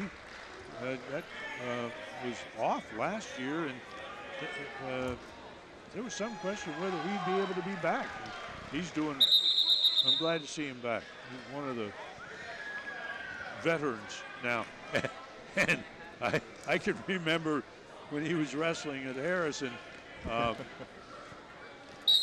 That he was fearsome. No two ways around it. And McIntosh is riding tough. There's where we come down. You know how many times have we seen this at the state tournament? We get in this 1-0 situation. This is so common at the state, and yet we end up losing it because we can't control on top. And I think that's our biggest. Maybe it was you, Tim, that was talking about that last year. That's our big weakness. Because we were talking about why do we keep losing those matches in the last 20? You know, and we did. I went back and checked it of matches that we lost from the consolation quarterfinals on. Fully 26% of the matches we lost. We I think what we saw a big thing of we want to be good on our feet. We want to take guys down. We tend to kick them, take them down, kick them. Right.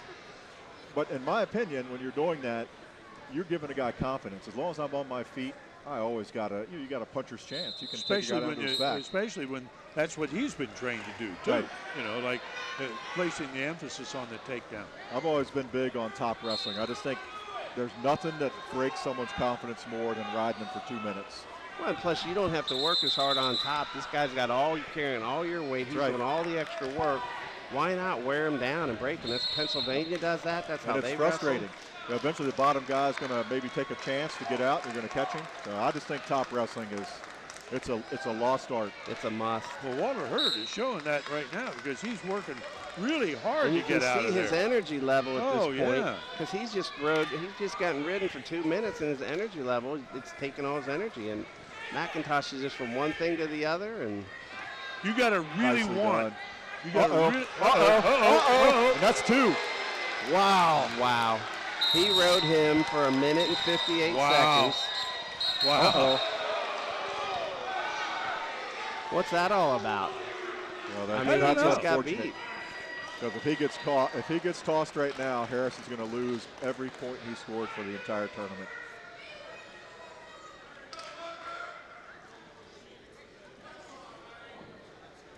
Coach Dennis is having a Probably should private pull the camera conference off. with him. I mean, all he did was a reverse him, so.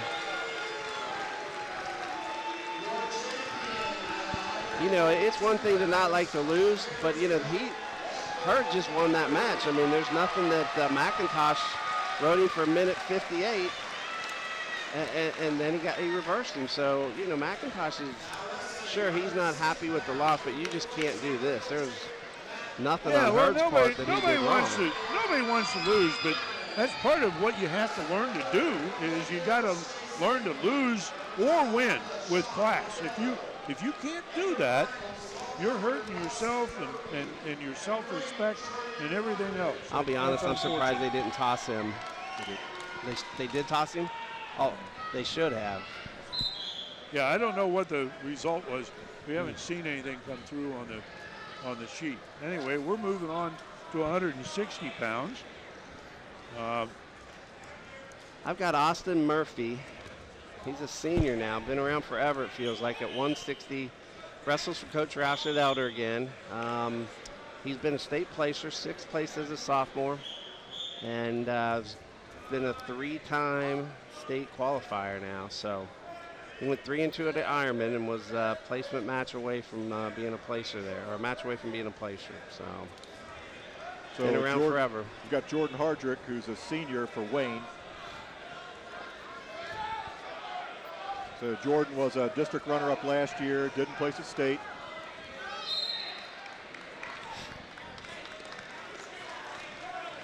So Dwayne here, Austin Murphy says that he is going to go wrestle at Campbell University for Kerry Colott. That guy could wrestle a little bit, couldn't he? Oh, yeah. Wow. Yeah, Austin's been around a while, too. Actually, Austin wrestled for us for several years over at Moeller Kids Club. Then he went, he's actually a Reading boy, both his parents from Reading. So he went back and wrestled Reading, I think, for maybe his first year of junior high, and went back to Elder. And he's had a really nice career at Elder. Unfortunately for Austin, I think he was injured his sophomore and junior year at the state tournament and was kept a little short both those years.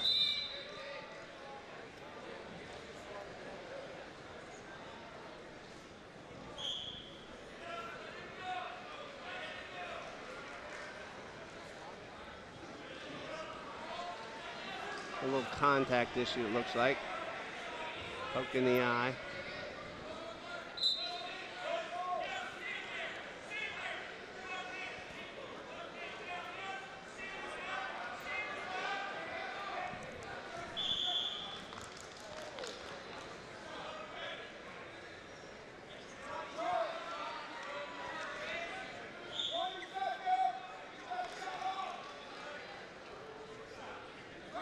At 160 pounds, we've only had a couple state champions. In 1998, Adam Sellett from right here in Harrison won it. And in 2013, Dakota Sizemore from Moeller took the championship.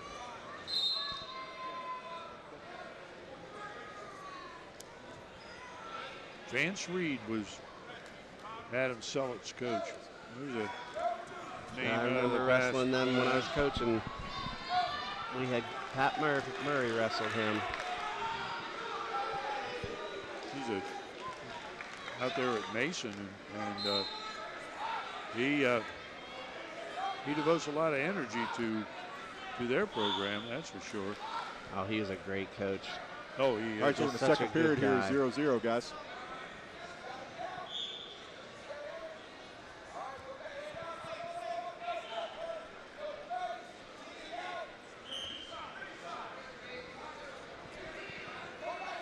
Austin Murphy's another of those kids that's really grown up over the years. Tim, what did he start out at as a freshman weight class-wise? Did it tell you over there? Yeah, no, it doesn't. Yeah, it does 113, then 126, then 145, then 160. Yeah, he's really Pretty beefed up. He consistent. was always real skinny, not so much anymore.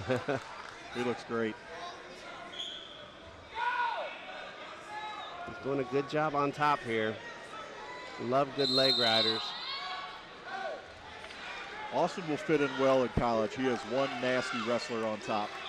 You know, and as you know in college, part of it, you just beat that guy down. You know, That's it.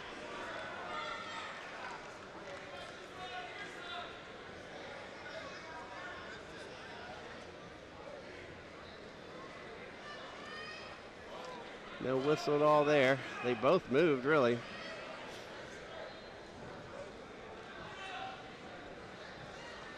Did Murphy get the warning there? They gave it to Murphy, yeah. Yeah, that's probably right. I think he I thought they both moved at the same time. That hand pretty quick. Yeah. His left elbow's coming in. I think that's what he got called for. Tell you, Murphy's doing a nice job on top here. And again, we go back to the last match where you just wear your guy down. You get him right here and just keep that hip off the mat.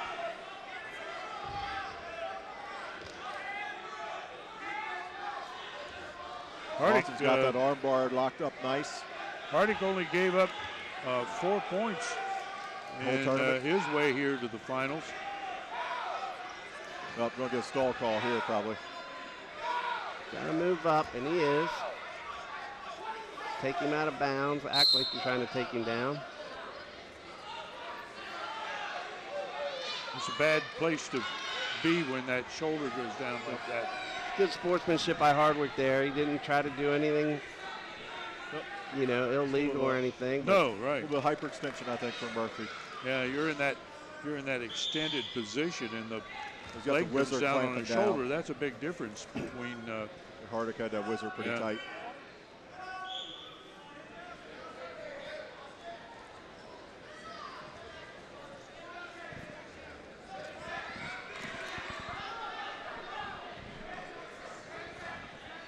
All right, so it's still 0-0, 22 seconds left. You know, Austin wants to try and ride him out for these last 22, and I'm sure he'll choose down. It's a big 22 seconds. I mean, you want to go in here tied 0 with the bottom position, not having to one just to tie it. And as we saw in the last match, man, you got to stay focused that last 20 seconds, you know? Yes. And not take right your foot back off to the gas. same thing.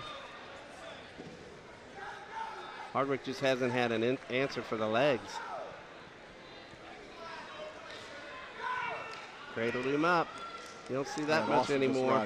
He's going to get a couple. Nicely done. Nicely done.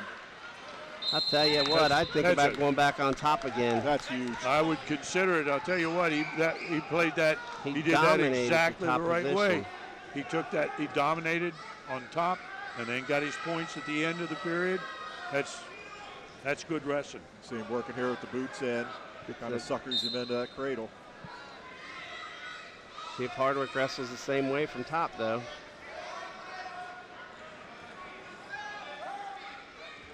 So Austin did a nice job, hips out. He should get work the hands a little quicker, but he still got that quick little drop to the knee to make sure to try to get him to unlock his hands. So actually, if you do that, it's a point for the other guy. Yeah, that's right. Intentionally doing that. If you intentionally drop you got to make it look good. Let's put it that way. Still doesn't mean they won't lock their hands just out of reaction. You know. Yeah. It worked. 4-0 Murphy.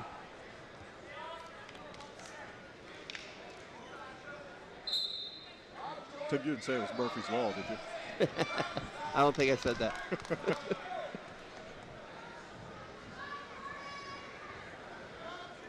I can't see. Austin's going to be hard to score on here. Wow. Shot at the same time. Bang heads.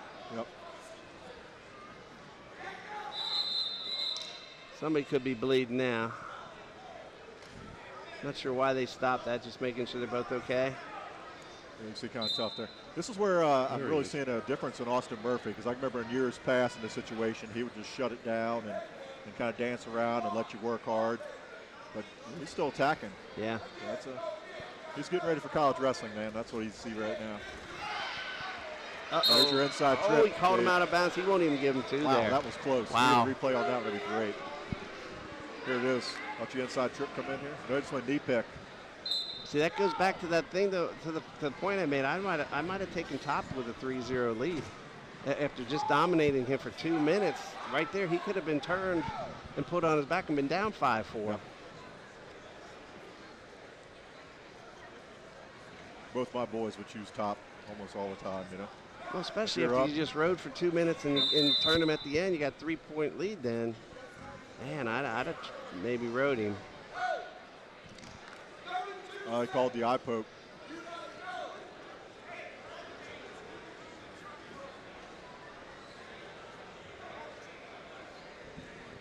See what we get, how he's getting it. Yeah, they're both just reaching to the head there. It's the second time, I think is why they called him, Tim. Yep. The second time he got it.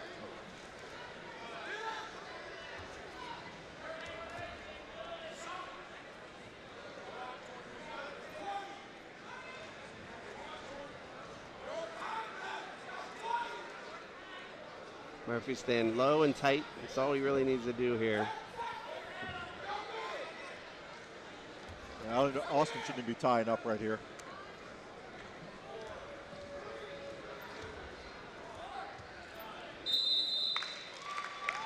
It's a nice match. That was a very straightforward, very strategic match. Well wrestled. Well wrestled. Nice job, both of them. It's a nice Well, freedom. Dave, here you get your Winton Woods boy. Cornell Beecham hitting the mat here. Yeah, one of 170. the Waycross guys right now. Coached by Coach Dean. He's been third in the state last year. He was a state qualifier as a sophomore. And right now he's coming in 13-0. And he's been an All-American in Greco. And he loves football. And he's just coming off a very successful football season. They were in the state finals, and he hasn't gotten into wrestling shape yet. He had a really close match in the semifinals. I think it was a 4-3 or 3-2, something like that. Really a close match. And you can see that he wasn't quite timed up yet. What he will be, yeah. Well, his style, too, he's all out the whole back, so if he's not in good shape. So Yeah, Simon Shirley, Tim, is one I was talking about earlier. That's who he has. So he's Yeah. wrestling Simon Shirley from Harrison. He's a junior. Simon was third as a freshman here at SWOWCA and 8th as a sophomore. He was a district qualifier as a freshman, 5th at district last year, but Simon's won the most pins award his freshman year at 160. He actually finished third, but came through and got all those pins. Losing every match, came back and pinned and got to win it. So, you know, if Beecham doesn't get it done early here and has to go in the third period and he starts running out of gas, you could see some fireworks out of Shirley.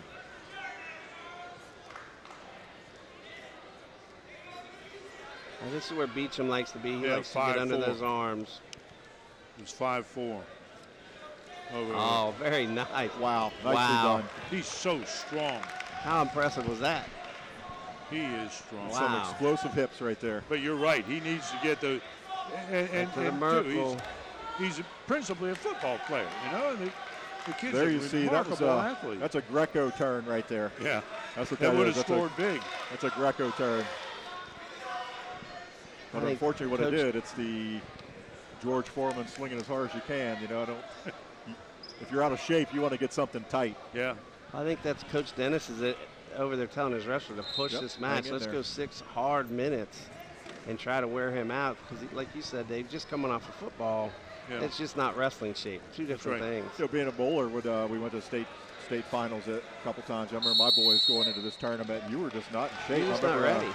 Jack, his junior year, practiced for 3 days and went and wrestled the Ironman tournament. Right. You know? Yeah, I mean, I would not even send a kid to Ironman coming off of Yeah, 3 boy, days. that was a 3 great days after lift. football.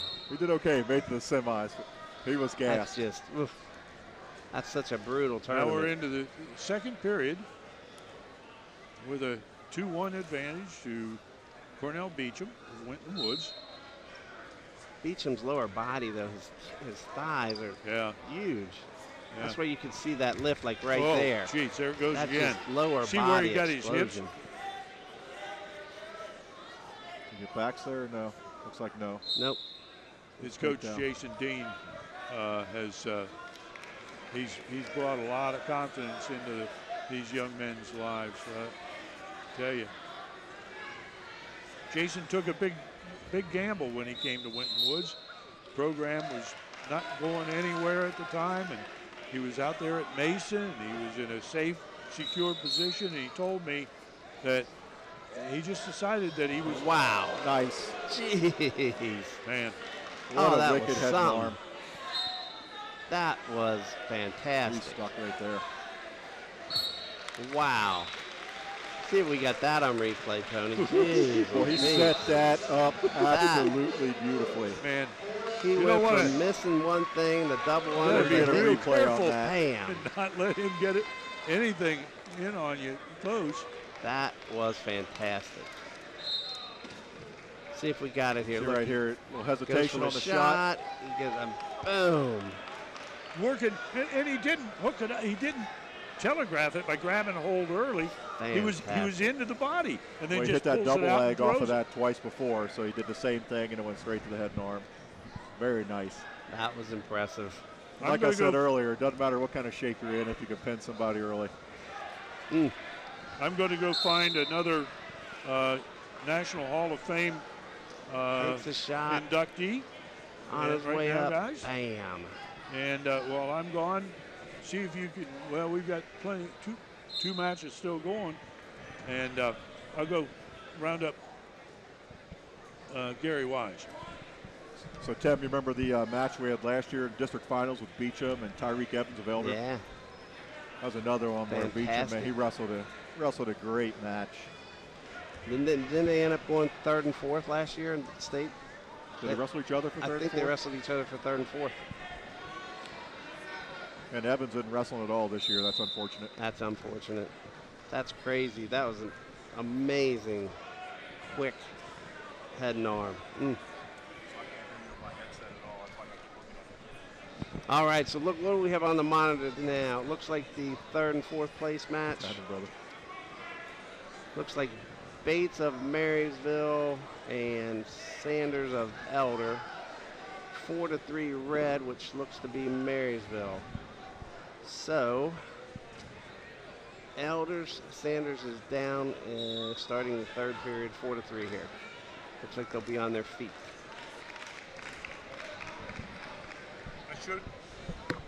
I should have looked at the bracket. Gary's got to He's got a get on match, deck. and he'd rather coach the match than come talk to us.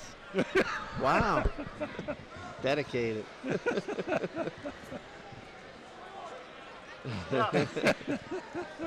All right, we're still just starting the third here. 4-3. Sanders from Elder is down. They're both on their feet. That's going to look like 2. Yep, he gave him 2, so he'll be up 5-4 now. So Tim over here behind us is one of the best wrestlers I've ever seen on the mat before. Well, Stephen Myers. He's tough. Like he's coaching at Walton Verona, right? Yeah, he was a tough kid. Yep. Remember him? I was Marinelli now, was a freshman at some tournament I was at, and I saw Stephen and him wrestle. And Stephen was probably maybe Stephen was a senior and Marinelli was just a freshman.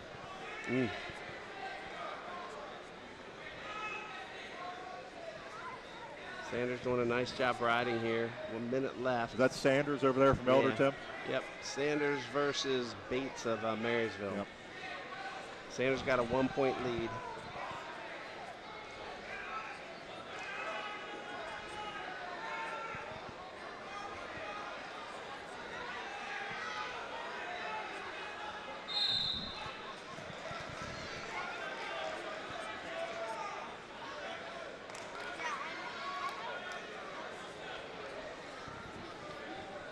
.39 seconds left. Sanders took him down and has ridden him ever since. So see if he can hold on and take third place. Nice crossface series, got the cradle. I'll give him a couple backs at least. He'll get off 3. I'll take him up to 8-4 with 20 seconds left.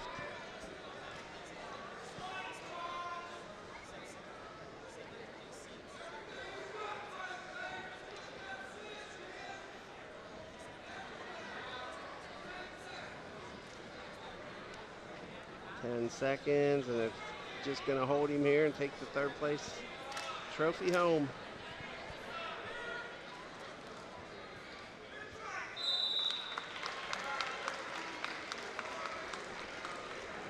Charles Sanders, 9-4 win, 8-4. All right, 182. I've got Nathan DeWitt out of Marysville, coached by Sean Andrews. Looks like he's only wrestled his junior and senior year. I don't know if he just wasn't in the varsity lineup yet, but he's coming in 12-1 at this point. And also plays football and has a 3.7 GPA. Looks like he's going to go to the University of Dayton or Miami. All right, and for Butler, we have Jansen Love. He's a senior. He hasn't placed in this tournament before. He's currently sitting at 9-2.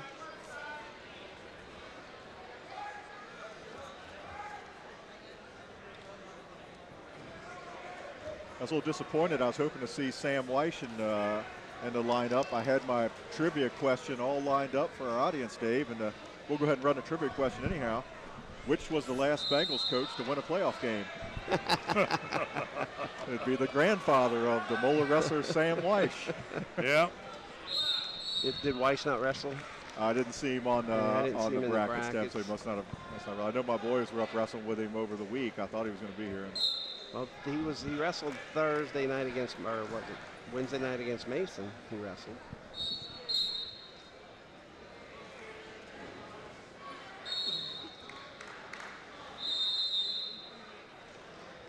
That was this last Wednesday? Yeah. I missed that. I don't know why. Well, I do know why. I can't find schedules anymore. I don't just sit looking through websites all over. That's one of my bugs. Nice shot by Love there. I think they'll give it to him. Nicely done. Really nice finish on that.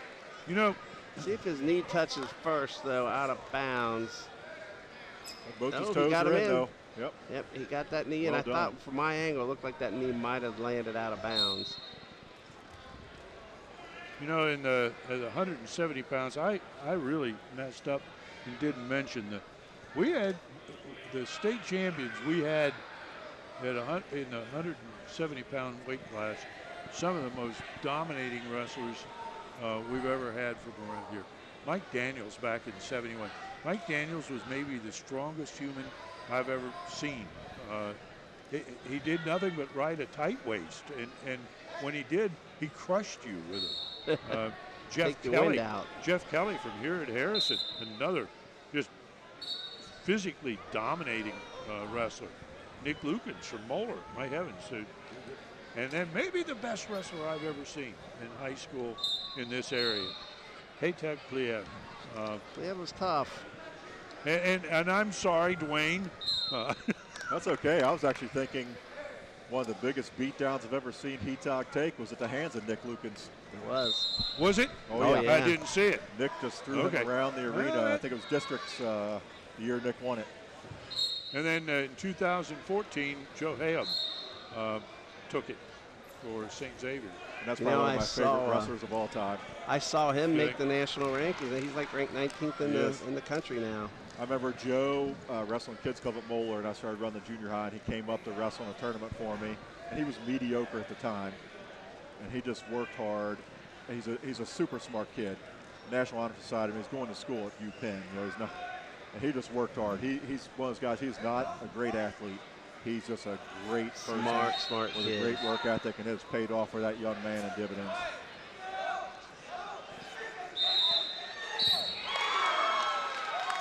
Wow, he picked up 2 wins back-to-back with a pin. Big match for this kid from Butler. Butler came in here as the 4th seed, too, and beat the number 1 seed,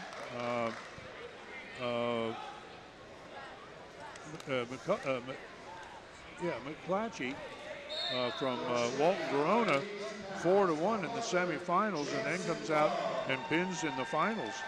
And Bethel Tate, Marysville was seeded 3rd and came through and had a 3-1 victory over Holtke of Bethel Tate to get into the finals. So both of those guys were underseeded, but came through and proved their real mettle.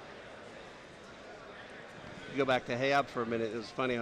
Greg Klein, who does this with us, is in Hawaii now, but I was texting him the other night that Hayab was in at 19, but that Nick Corba from Beaver Creek, was in at 18, right in front of him. So I think they were different weights in high school, though. I don't remember them wrestling. Who was the kid from Beaver Creek? Nick Corba. Oh, Corba? Yeah, so Corba actually was a little bit older, I think. So Corba graduated when Joe was a junior. Yeah.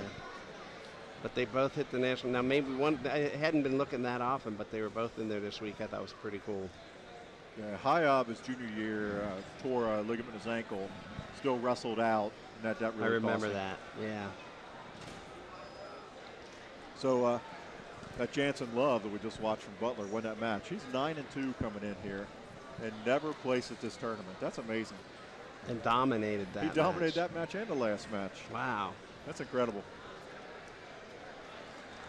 Dude, that could be a kid, too, that's suddenly gets confidence and look out. You've seen that happen before. No doubt.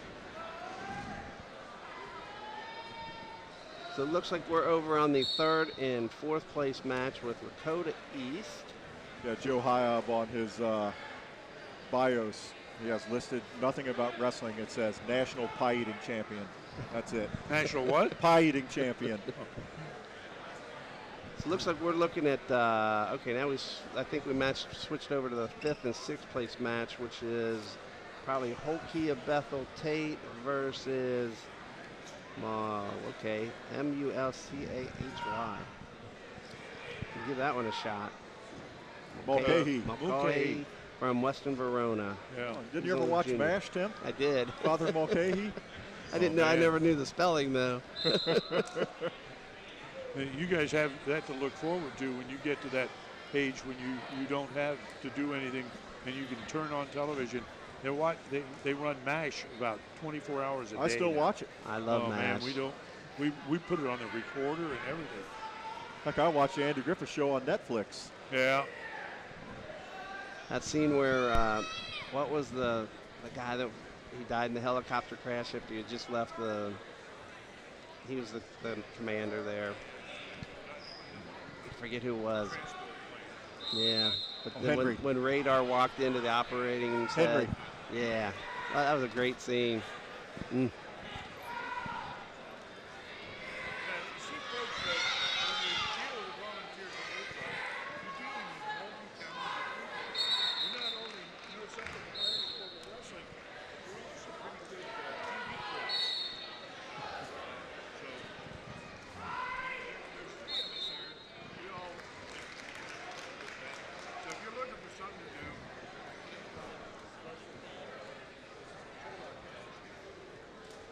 Coach, where are we on team score right now? Because I see we got Harrison going on the 3rd place mat, tied or up 1-0 right now.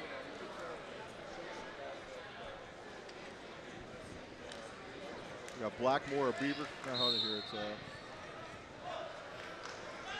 Yeah, you got Blackmore, Beaver Creek, Katona Okay, it's not of Harrison, Lakota is it? East.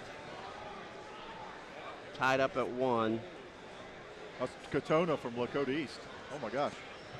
That's another kid I coached all through grade school. He was actually a little short kid, little on the chubby side. He's not that way anymore.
Got a big one coming up.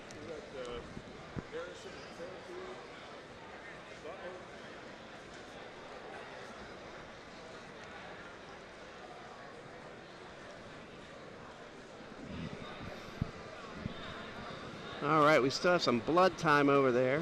49 seconds on the clock.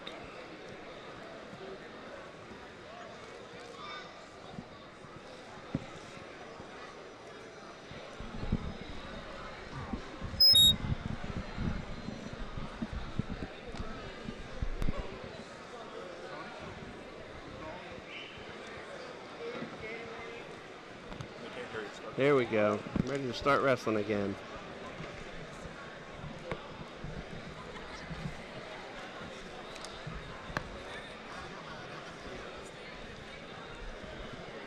All right, here we go. Wrestling again. Starting Tied back up 1-1 now, Tim. Third and fourth place match. 49 seconds left.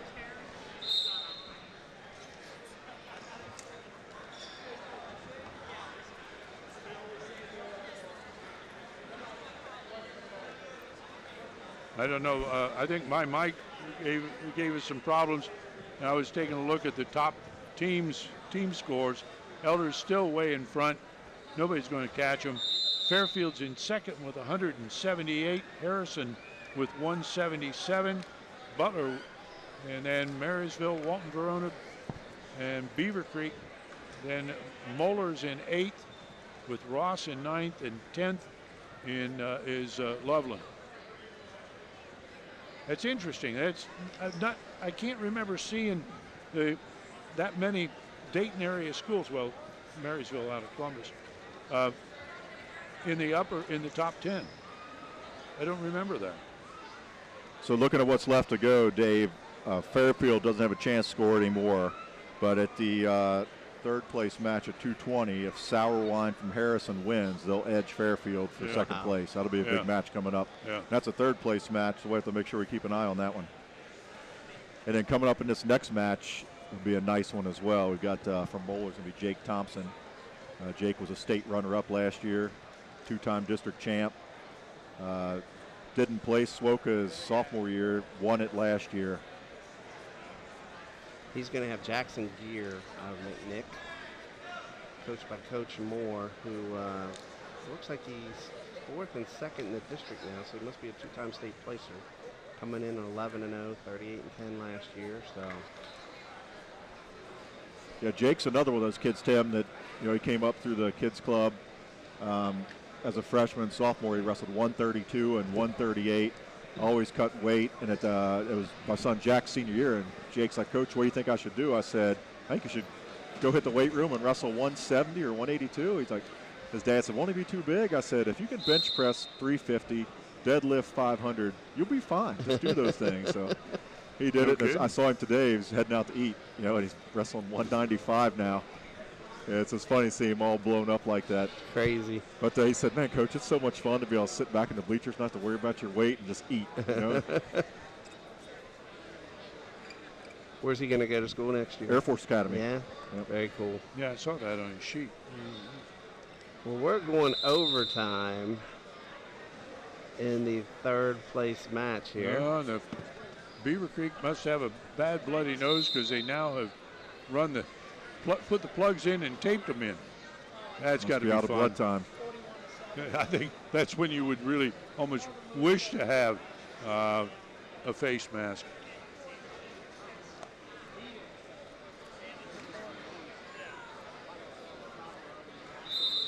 I remember the kid, John, I don't blank on his last name. He was out of Dayton, Team Kettering. State placer heavyweight a couple years in a row, 15, 16. He got a bloody nose so bad at districts. I remember them taping the plugs in. Cloud? Wasn't Dowd. No, Cloud. John Cloud or something like that? Yeah.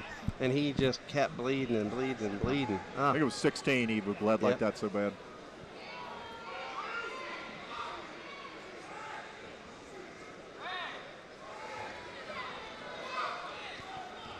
A good shot, but too close to the edge. If he's out of blood time, it might not work because I don't know if that's going to hold on very long. Well, he's only got 11 Well, seconds. No one No, scores they'll here, go then they're going more. to the next, Oh, it's OT. next Yeah. 2 periods.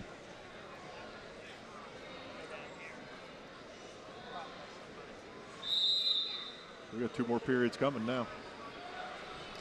Boy, might choose top and hit a crossface or what?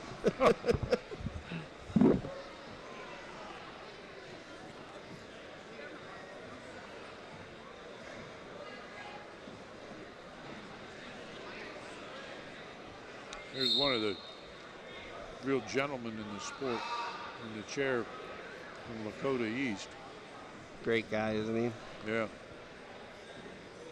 Speaking of Jim Lehman.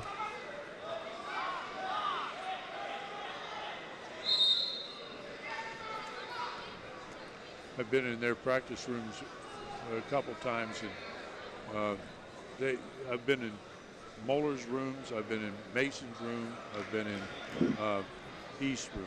East is rooms, plural, and it's broken up into like 3 different areas that'll hold about a mat each, and he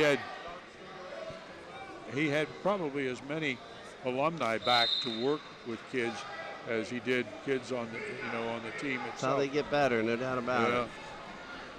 But boy, they were working in really tough conditions, I thought.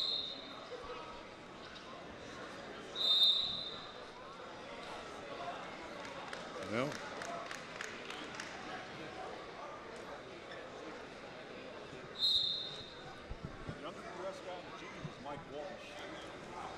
There's the one.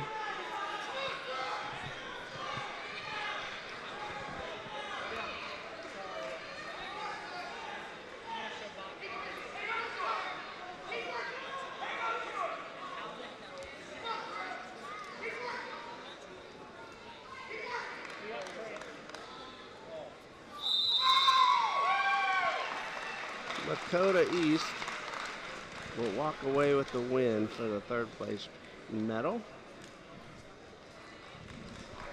And we are ready to go at 195.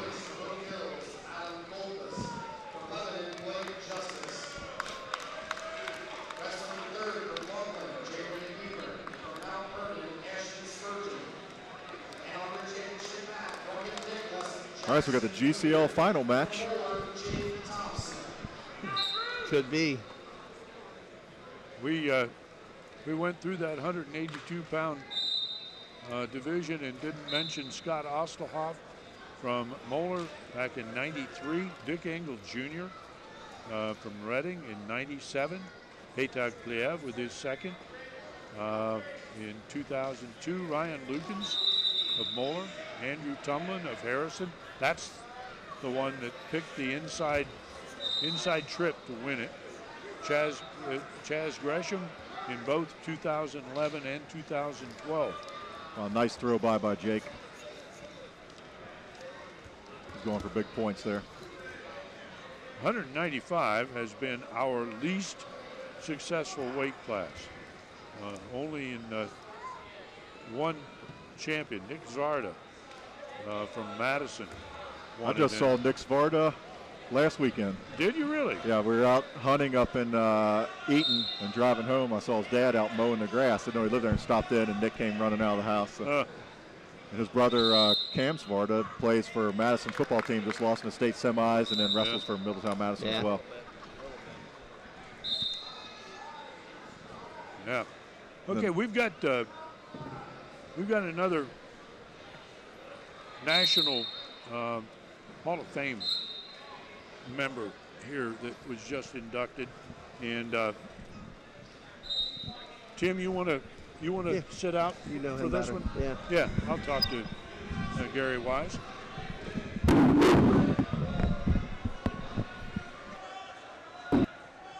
Well, I hope I didn't just lose my mic. Did I lose my mic? You're still good, Coach. Can you hear me? All right, so Jake's riding hard on top here.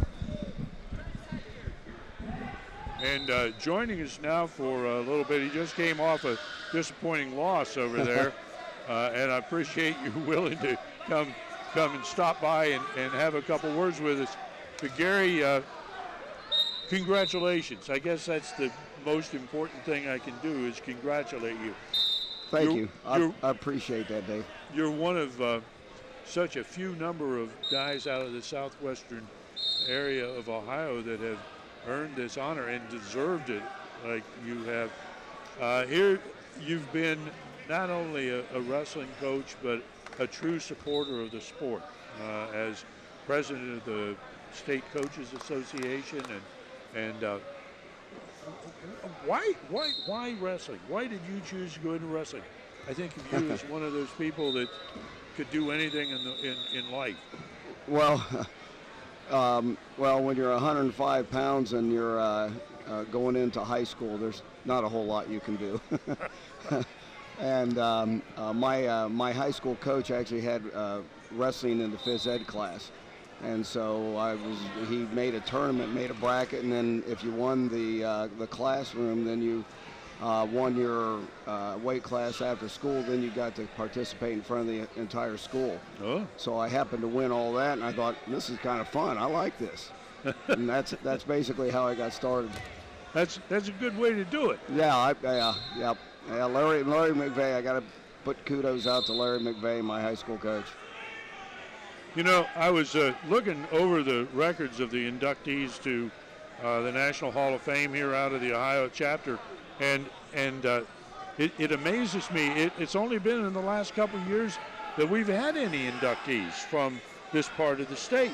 It was 2016. We had Geyer and Angelo, and then you guys, along with you and Dick, along with Ron Masonic in this last year.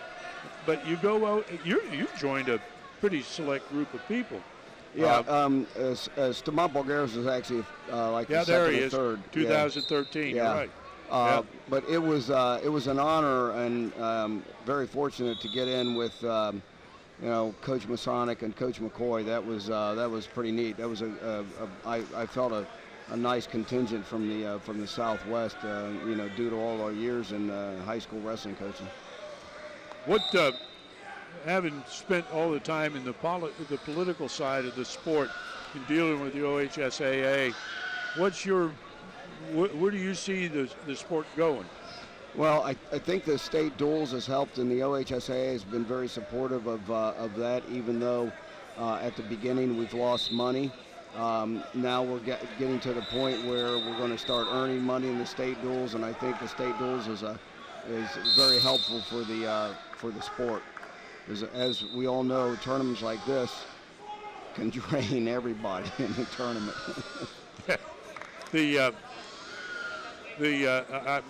One of my neighbors went to Beaver Creek, and I don't know whether you ever met her, but she said, "Oh, he didn't know me. I was just another one of the herd that ran through the building." But she said, I remember Coach Wise, and he was one of the most highly respected people in our school. And I think that's a compliment, not from somebody that worked directly with you, but somebody looking at you from a distance. So, you certainly made an impact on these people. Dwayne, anytime you want to cut in and talk about the match out here, feel free. We'll give you a shot at it here. I got you. Yeah, this is good. Yeah, Thompson's a load. He's tough.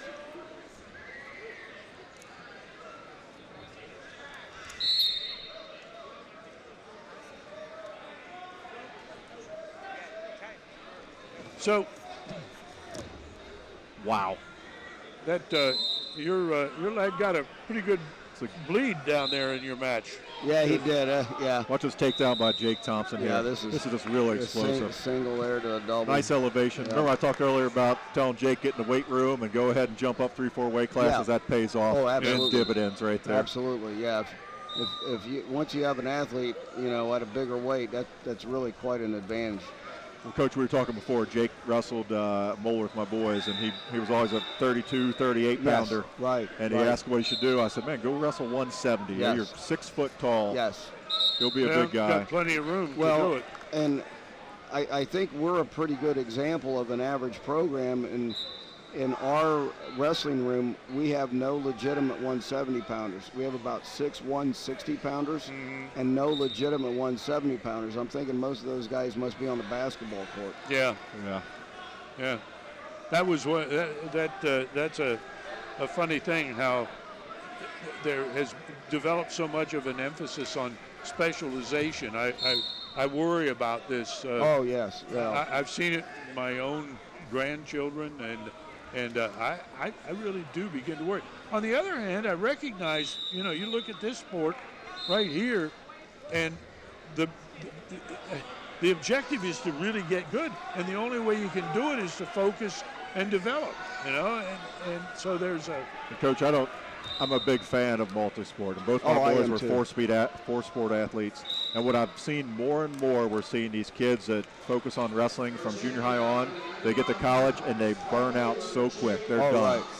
Right. The college coaches, when we were touring around, they're really looking for the guys who are the star football players because they know once they focus on wrestling, they're actually going to get better in college. Where a lot of the guys, these year-round guys, they meet their peak their sophomore year, and that's it. True. Yeah, that's true. Well, and you get in a college room and get beat up on, and that's it. Right. A couple examples of multi-sport athletes that, that aren't known for that is Logan Stieber. Logan Stieber is a football player. He was all league honors, all that, at whatever, 130 pounds, whatever he might have been in high school. And then, and I can't, his name avoids me right now, the 97-pounder for Ohio State, Colin Moore. Yep. Colin Moore was a track guy, and I believe soccer. So he never wrestled freestyle. He never wrestled a freestyle match. And now he's placing in the world. Yeah. So I think that if you can take that athlete that can wrestle and they can develop it, and it's all brand new to them. Abinator from St. Ed's was a great one. Yeah, baseball, football. The kid that's Nelsonville York kid right now, Mays. Okay. He's a stud football player. Is he? Okay. And Beecham from Winton Woods, The Beecham's good. the kid that's Iowa State now from Mount Healthy. Yeah. David Montgomery. Oh, He was a quarterback for Mount Healthy. Unbelievable. He's the reason Iowa State's beating everybody in football. He's a running back. He was a great football player. He was a great track athlete, shot putter in track.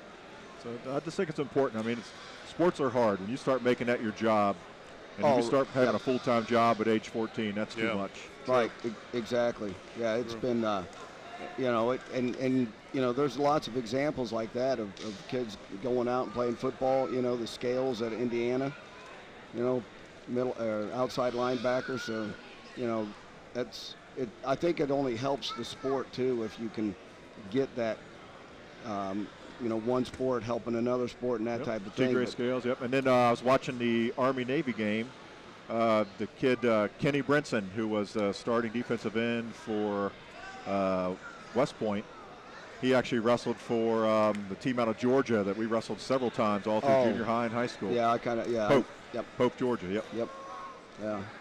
So well, Gary? Yep. All right, Dave. We're certainly glad that you got the honor that you so roundly deserved, and know that you're going to continue bringing honor to the sport. Yeah, I hope I have a little left. Yeah, you got a lot left. You still got hair up there. I mean, you're getting a pretty good comb over, but it's still up there. And I'd like to thank you guys for doing what you do here. This is this helps. Well, it's fun. We'd like to see. We get a little frustrated with the OHSAA when we get where we worked for so long to cover the state finals, and then they tell us, well, you can't do the state finals anymore. And I know that money rules, but it frustrates me. Sure. So, got it. Listen, again, congratulations and best wishes for the future. And we'll look for you. Well, we'll see you again at districts. I'll be there. Okay. I'll be there. All right. All right, Coach, congratulations. All right, thank you. So Coach Bean, coming up now, as we mentioned earlier, is a huge match for Harrison at 220. So Cameron Sourwine from Harrison's Wrestling and Joe Wall from the newly formed West Claremont. Okay, so which one do you want? It doesn't matter, but this is for third place, the Harrison match. So, the third place match. If Harrison wins, that puts him in second place for the tournament. Yeah, okay. Okay. I understand, finally.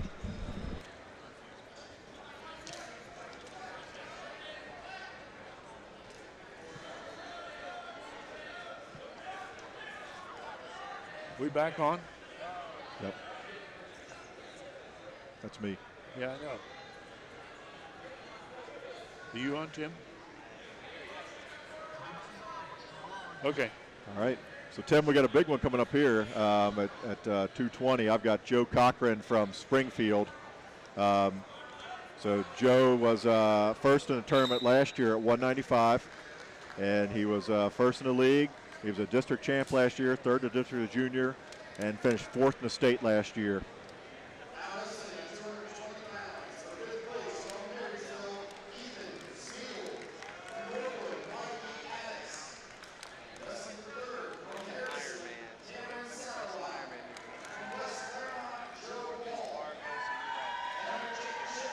Yeah, Antonio is actually ranked number 1 in the state right now, according to Burrow Fan and Bucksman. They both have him ranked number 1. Yeah, he's tough. He looks bigger, though, doesn't he? He does. It'll be interesting to watch. Cochran's a real nice technical wrestler. McLeod's very explosive.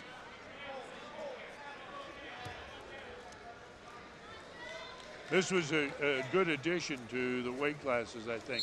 This 220-pound division. I think it's one of the more exciting ones. It and 195 are both deserved weight classes. Yep. Going in hand with the upper limit on at the 285. Okay. I think that really did a lot for the sport. I think it's brought a lot more kids in. I agree. I agree, Coach. I mean, being a big guy myself, I wish we'd have had 220 because I know I cut a lot of weight to make 185 in high school, and it was that or heavyweight back then. Right. On our screen, if you notice when you're watching a split screen, the reason it's split is the third place match is on your left. If the Harrison wrestler wins, that'll put Harrison in second place for the tournament. So it's a huge match for Harrison, going for third. You talk about somebody who works hard. Chad Dennis, man, he and his coaching staff, they have worked so hard. And I remember talking to him a long time ago, and he was saying, our problem out here at Harrison is that these kids wrestle to be sophomores, and once they're sophomores, after they're sophomores, they go out and get a job. Well, why did you get a job? So I can pay for my insurance for my car. Well, why you gotta get insurance for your car? So I can drive to work. I said, wait a minute, that's you're supposed to put on it, after you get into your 20s and you get finished with your education. Yeah. So I think they're getting to the point where they've spent a lot of time I'll tell you, adjusting there's the been culture. some great coaches come. Coach Dennis is a nice product of Coach Masonic over at Fairfield. Yes, sir. But Harrison was always great in the 80s. But when they had Vance Reed here, he really cranked up the Harrison program. And there's so many coaches now, young coaches, well, not young anymore, who were assistant coaches for Vance, and then Vance went to Mason and got Mason rolling. I wish Vance would choose a different color except green. I'm not a big fan of the green schools, but he's an awesome coach. Coach Masonic's an awesome coach. I just love seeing all the guys out there coaching now that are all products of those great coaches. Well, Coach Masonic was the third member of the Hall of Fame this year. Correct. Yeah. Again, there aren't any guys around. There's nobody around here who have the longevity record that Coach Masonic deservedly won and had. And we had some champions at 220 over the years. Back in '98, and a matter of fact, may have been the first year, was Brad Hensley from Anderson. Orlando Scales won it twice. At 215 from Elder, Chalmer Fruhoff from Moeller, and Cole Jones. Boy, there was a remarkable young man at in 2015. Oh, he was awesome. I mean, he and my son Jack had an unbelievable match here in the finals, and it's a tough one for me because I coached Cole all the way through, and then here he is wrestling against your kid. But I love Cole. He's a great family, good kid. He's actually walked on at Miami playing football now. Oh, really? Yep. Both of these guys are strong. Both of them are really quick. Like I said, coming in, McLeod's ranked number 1 in the state. He's more of a thrower and a goer. Cochran is just real solid wrestler all the way around. So he's hard to score on.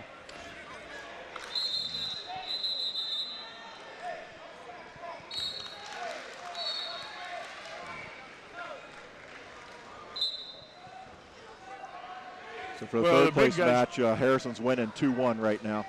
Well, the bigger guys from Elder are throwers. There's no question. Wonder where they get that. Huh. Is that Scales kid still helping No out kid. over there? I was just talking to him a little bit ago. I was saying, oh yeah. Oh, great inside trip to his Oh, there back. we go. That is huge. That's what I was just talking about. That's What just a good great- technical wrestling. He just waited on him. This is going to be a pin. You don't see guys get off their backs at 220 too often. I don't think he can get out. Wow, look at that bridge. I take back everything I Wow. just said, Antonio. That was incredible. That was What a great job fighting off impressive. your back there. Wow. What a great move though by Cochran there. Just inside trip to his Wow. back. Mm. Well executed. And- Wow. And for the other match on third place, they're up 4-2 right now. Harrison's winning 4-2, and they got a tilt working.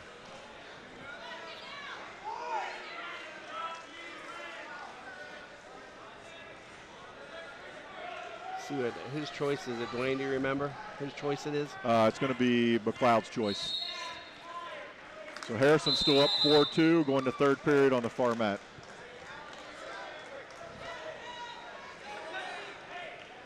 Coach put him down.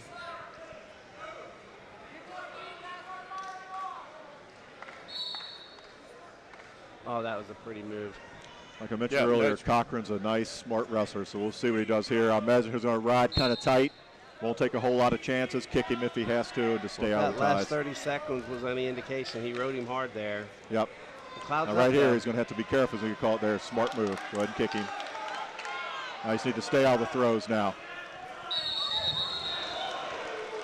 Well, All right, so crashing Harrison's and up banging 5-2 down there now. on the third mat. Harrison's up 5-2. That's going to secure second place for him with this win. And Cochran just needs to stay smart here, keep inside control. Doesn't want to back up and get the stall call. Nice shot. It's getting a little lazy there. Pick that leg up, That should take the get other him one too. in. Oh, That's that new rule where your knee hit the mat. Yep, tell you about the new rule you're talking about. If your knee comes down out of bounds first. Well, Cochran needs to pick up the pace here if he wants to secure this win. Yeah.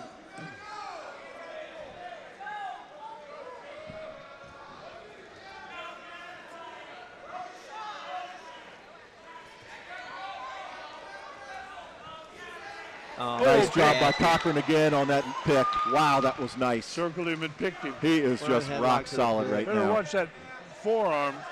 He's getting a little abusive with the forearm.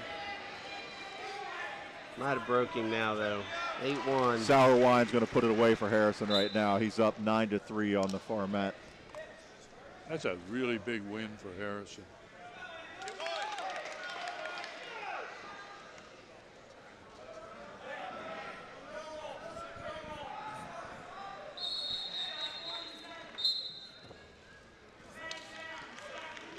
So McLeod needs to work something big here. He needs to start taking some chances. McLeod has been very much a counter wrestler. Well done. You know. Oh boy, that's not counter. Nice reshot.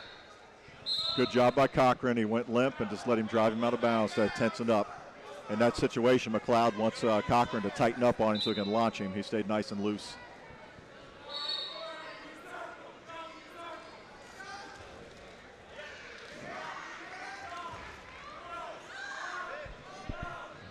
Cochran just needs to go ahead and give him the takedown here. He doesn't want to get thrown. Nicely done. Right. Went limp. Try the roll. Let him roll through. Now Cochran needs to get on his bicycle and just run around the mat. All right, so Harrison with a huge win on the far mat. That's going to put him in second place for a tournament, Coach. With Fairfield no one in for the heavyweight, that's going to lock it up for him. Yeah, you were right. I can see why Cochran's ranked where he's ranked. Well, actually, it's McLeod's ranked McLeod's number one. number one, yeah. Huh? McLeod was ranked number one in the Oh, state from McLeod Elder. was. Yeah, That's a hell of a big win. yeah. Huge win by Joe Cochran. Solid match. Fantastic. That's all right. This is the time. If you're going to lose them now, lose them now. Here you can see that was Still, close. what an effort Fighting here, off though, to his get back. Off his back. Fantastic. Wow. Like Dwayne said, you don't get off your back from there very often. Last match of the night, fellas. I've got Alec Moore Nash from Elder. He's a senior.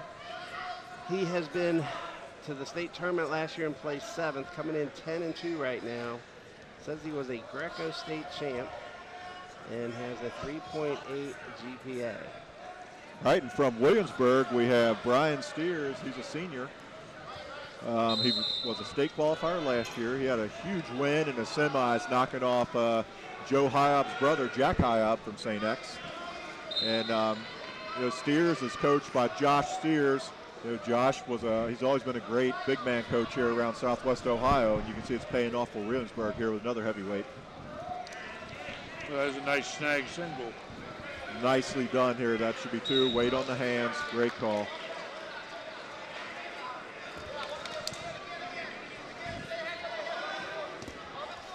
Nash has been at this weight for a while, and he's had some big wins throughout his career. Oh, nice roll through. Get a little elbow hook.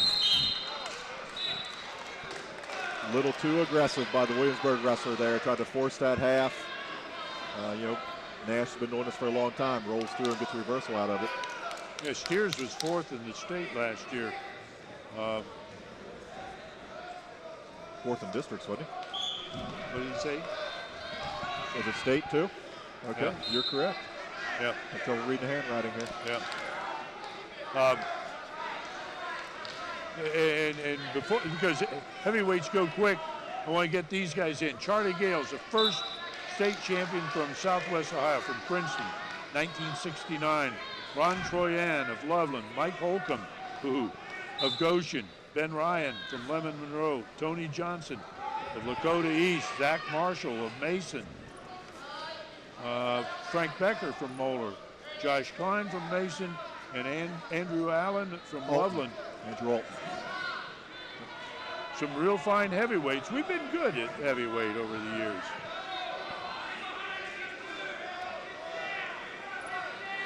Mike Holcomb was a specimen. Oh my gosh. He could do the splits, couldn't he? Yeah, That's what I always heard. he He could do did. the split. I've seen him. Yeah, absolutely. I wrestled him in an open tournament right out of high school, one of Jerry Pardue's big tournaments. I wrestled him and Jim Emig in the same tournament. Well, that should earn you stars for something anyway. Now won one and lost one. We'll leave it at that. I wonder which one you won. Now I did see Bruce Hersick at an open tournament just give Mike Holcomb a beatdown one time. Really? Believe it or not, yeah. So remember Hersick had Frank Cherry? Yeah. So Frank Cherry, Mike Holcomb, and Bruce were all in the same tournament, and Bruce actually beat Mike Holcomb and then defaulted Cherry in the finals, let Cherry win the open tournament. Wow. Yeah, Bruce was a special guy. He wrestled for Harry Huska out at OU. Right. Yes, he did. You talk about somebody that was an animal. And Harry was crazy. That was a good match for Mike. Harrison. Yeah. We haven't posted that score yet from the Harrison match.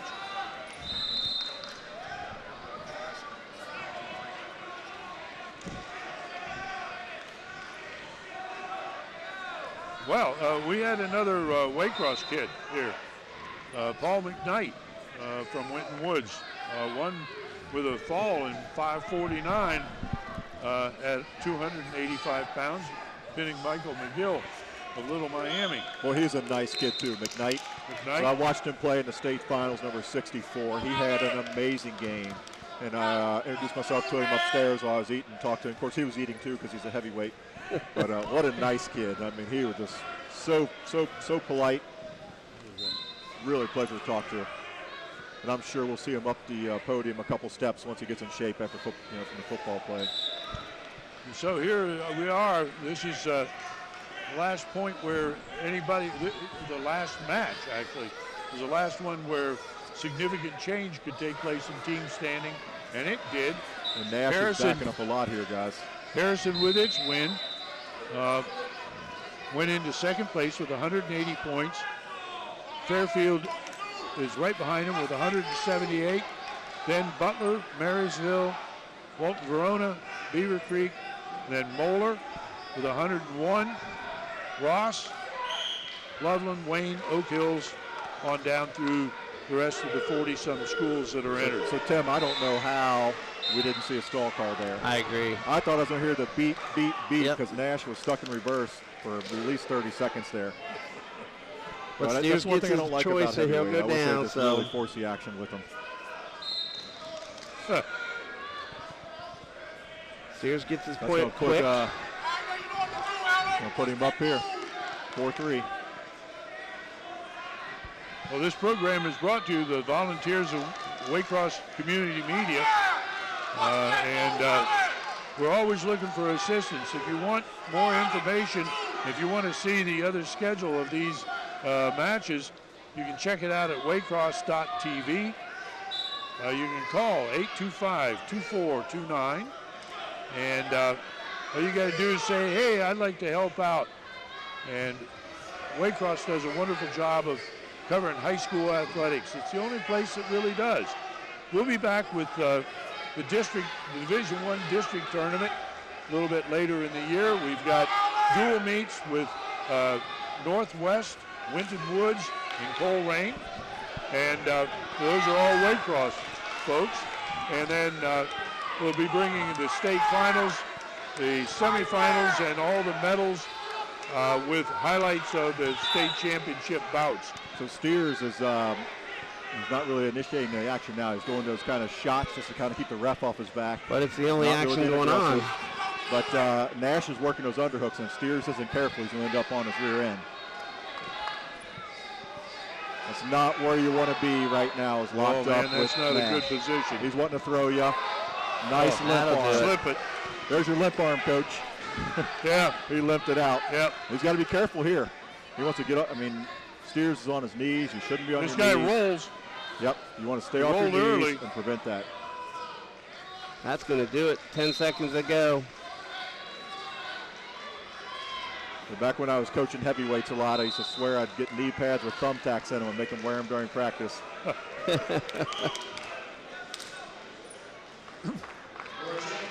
Well, There's a winning takedown right there. Nice job by Steers. That's the way it I goes. know Steers was state placer last year, but that was a big win over Nash. Brian Steers, he's a Division III wrestler, so we're going to be looking for him when we get to the state solid. tournament later this year. Well, guys, that brings us to the end of another SWOWCA Glen Sample Holiday Classic. It's been a real barn burner. There's been a lot of kids that have found themselves, and there's kids that are going home elated and probably more a little bit disappointed. But Well, they'll guys, be back. real quick. They'll be back next Before we week. break off, what was the match of the night for you guys? Who was your wrestler of the tournament? Who gets your Been MVP? some great matches. I mean, with Zach winning 4 of them, That was huge. you have to Good like for that. him. But Beecham doing what he did, I like Beecham was crazy good. So, boy, the match of the night, though, who do you like, Dwayne? I think I'm going to go with some of the upper weights here, Coach. So we had That Moore and I Ward don't match know. was pretty good, you know. I don't know. I still like the Beecham match. that was probably one of the top ones. I think the Ward match was great. Ward and Moore, that was a great match. That was a good one. The other big one, I think, was that the one with the Harrison kid. Has a match won, gets reversed Yeah. right at the end. That was McIntosh. huge. That was Yeah, McIntosh, right, with that, Hurd. That was a good one. Yep. But I like that Austin Mullins kid out of Wayne, Yeah. the freshman. That kid was great. And we're going to see every one of these kids at the Yeah. district finals. That's what's going to be awesome. It'd be great.